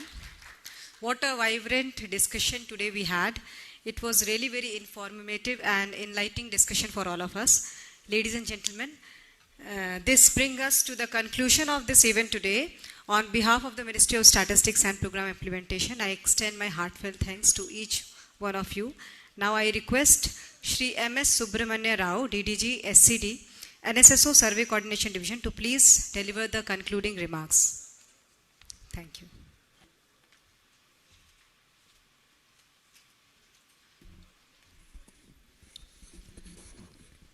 Good afternoon to all. As we reach the conclusion session of this data user conference, it's my privilege to deliver a vote of thanks on successful completion of this data user conference. Over the course of today's conference, we have witnessed a dynamic exchange of ideas, informed discussion, and valuable insights into unincorporated sector, which plays a vital role in Indian economy.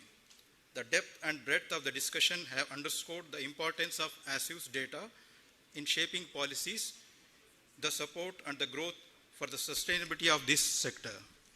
I would like to extend my heartfelt thanks to all our distinguished guests, members of NSC, steering committee, speakers and participants for their active engagement and invaluable contributions. Your presence and participation have been instrumental in making this conference a resounding success. We are grateful to Professor Rajiv Karandikar Lakshman, Chairman of NSC, Secretary MOSPI, and Dr. Saurabh Garg and Professor N.R. Bhanumurthy for the insightful address and guidance. I want to express my deep appreciation to all the participants from various ministries, international organizations, academic institutions, and universities, trade bodies, and media. Your diverse perspective enriched over the discussions. To our online audience on YouTube, thank you for expanding the reach of this conference. At this point, I would like to acknowledge and commend the tireless efforts all the officers divisions of NSSO led by DDM for their contribution towards the success of this event. A big round of applause for the team of Regional Office of Chennai led by Dr. Shubha, DDG. Your dedication and meticulous planning and hard work have been backbone of this successful event of this beautiful venue. Thank you once again for your participation and contributions. MOSPI will look forward to continued collaboration as we work together and to build a brighter and prosperous future for all. A special thanks to hotel staff for their excellent arrangements. To end with, if time is money and if time and information is money, then you have spent millions on us. Thank you all. Let us please join us for a lunch.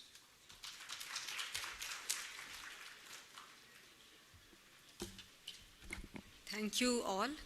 Now I would request the dignitaries and participants to please join us for the sumptuous lunch. Thank you and have a great day. I have one announcement to make. All the field offices, regional offices, zonal offices, DDGs and all are requested to kindly post lunch please gather here for a meeting, short meeting headed by Secretary Sir.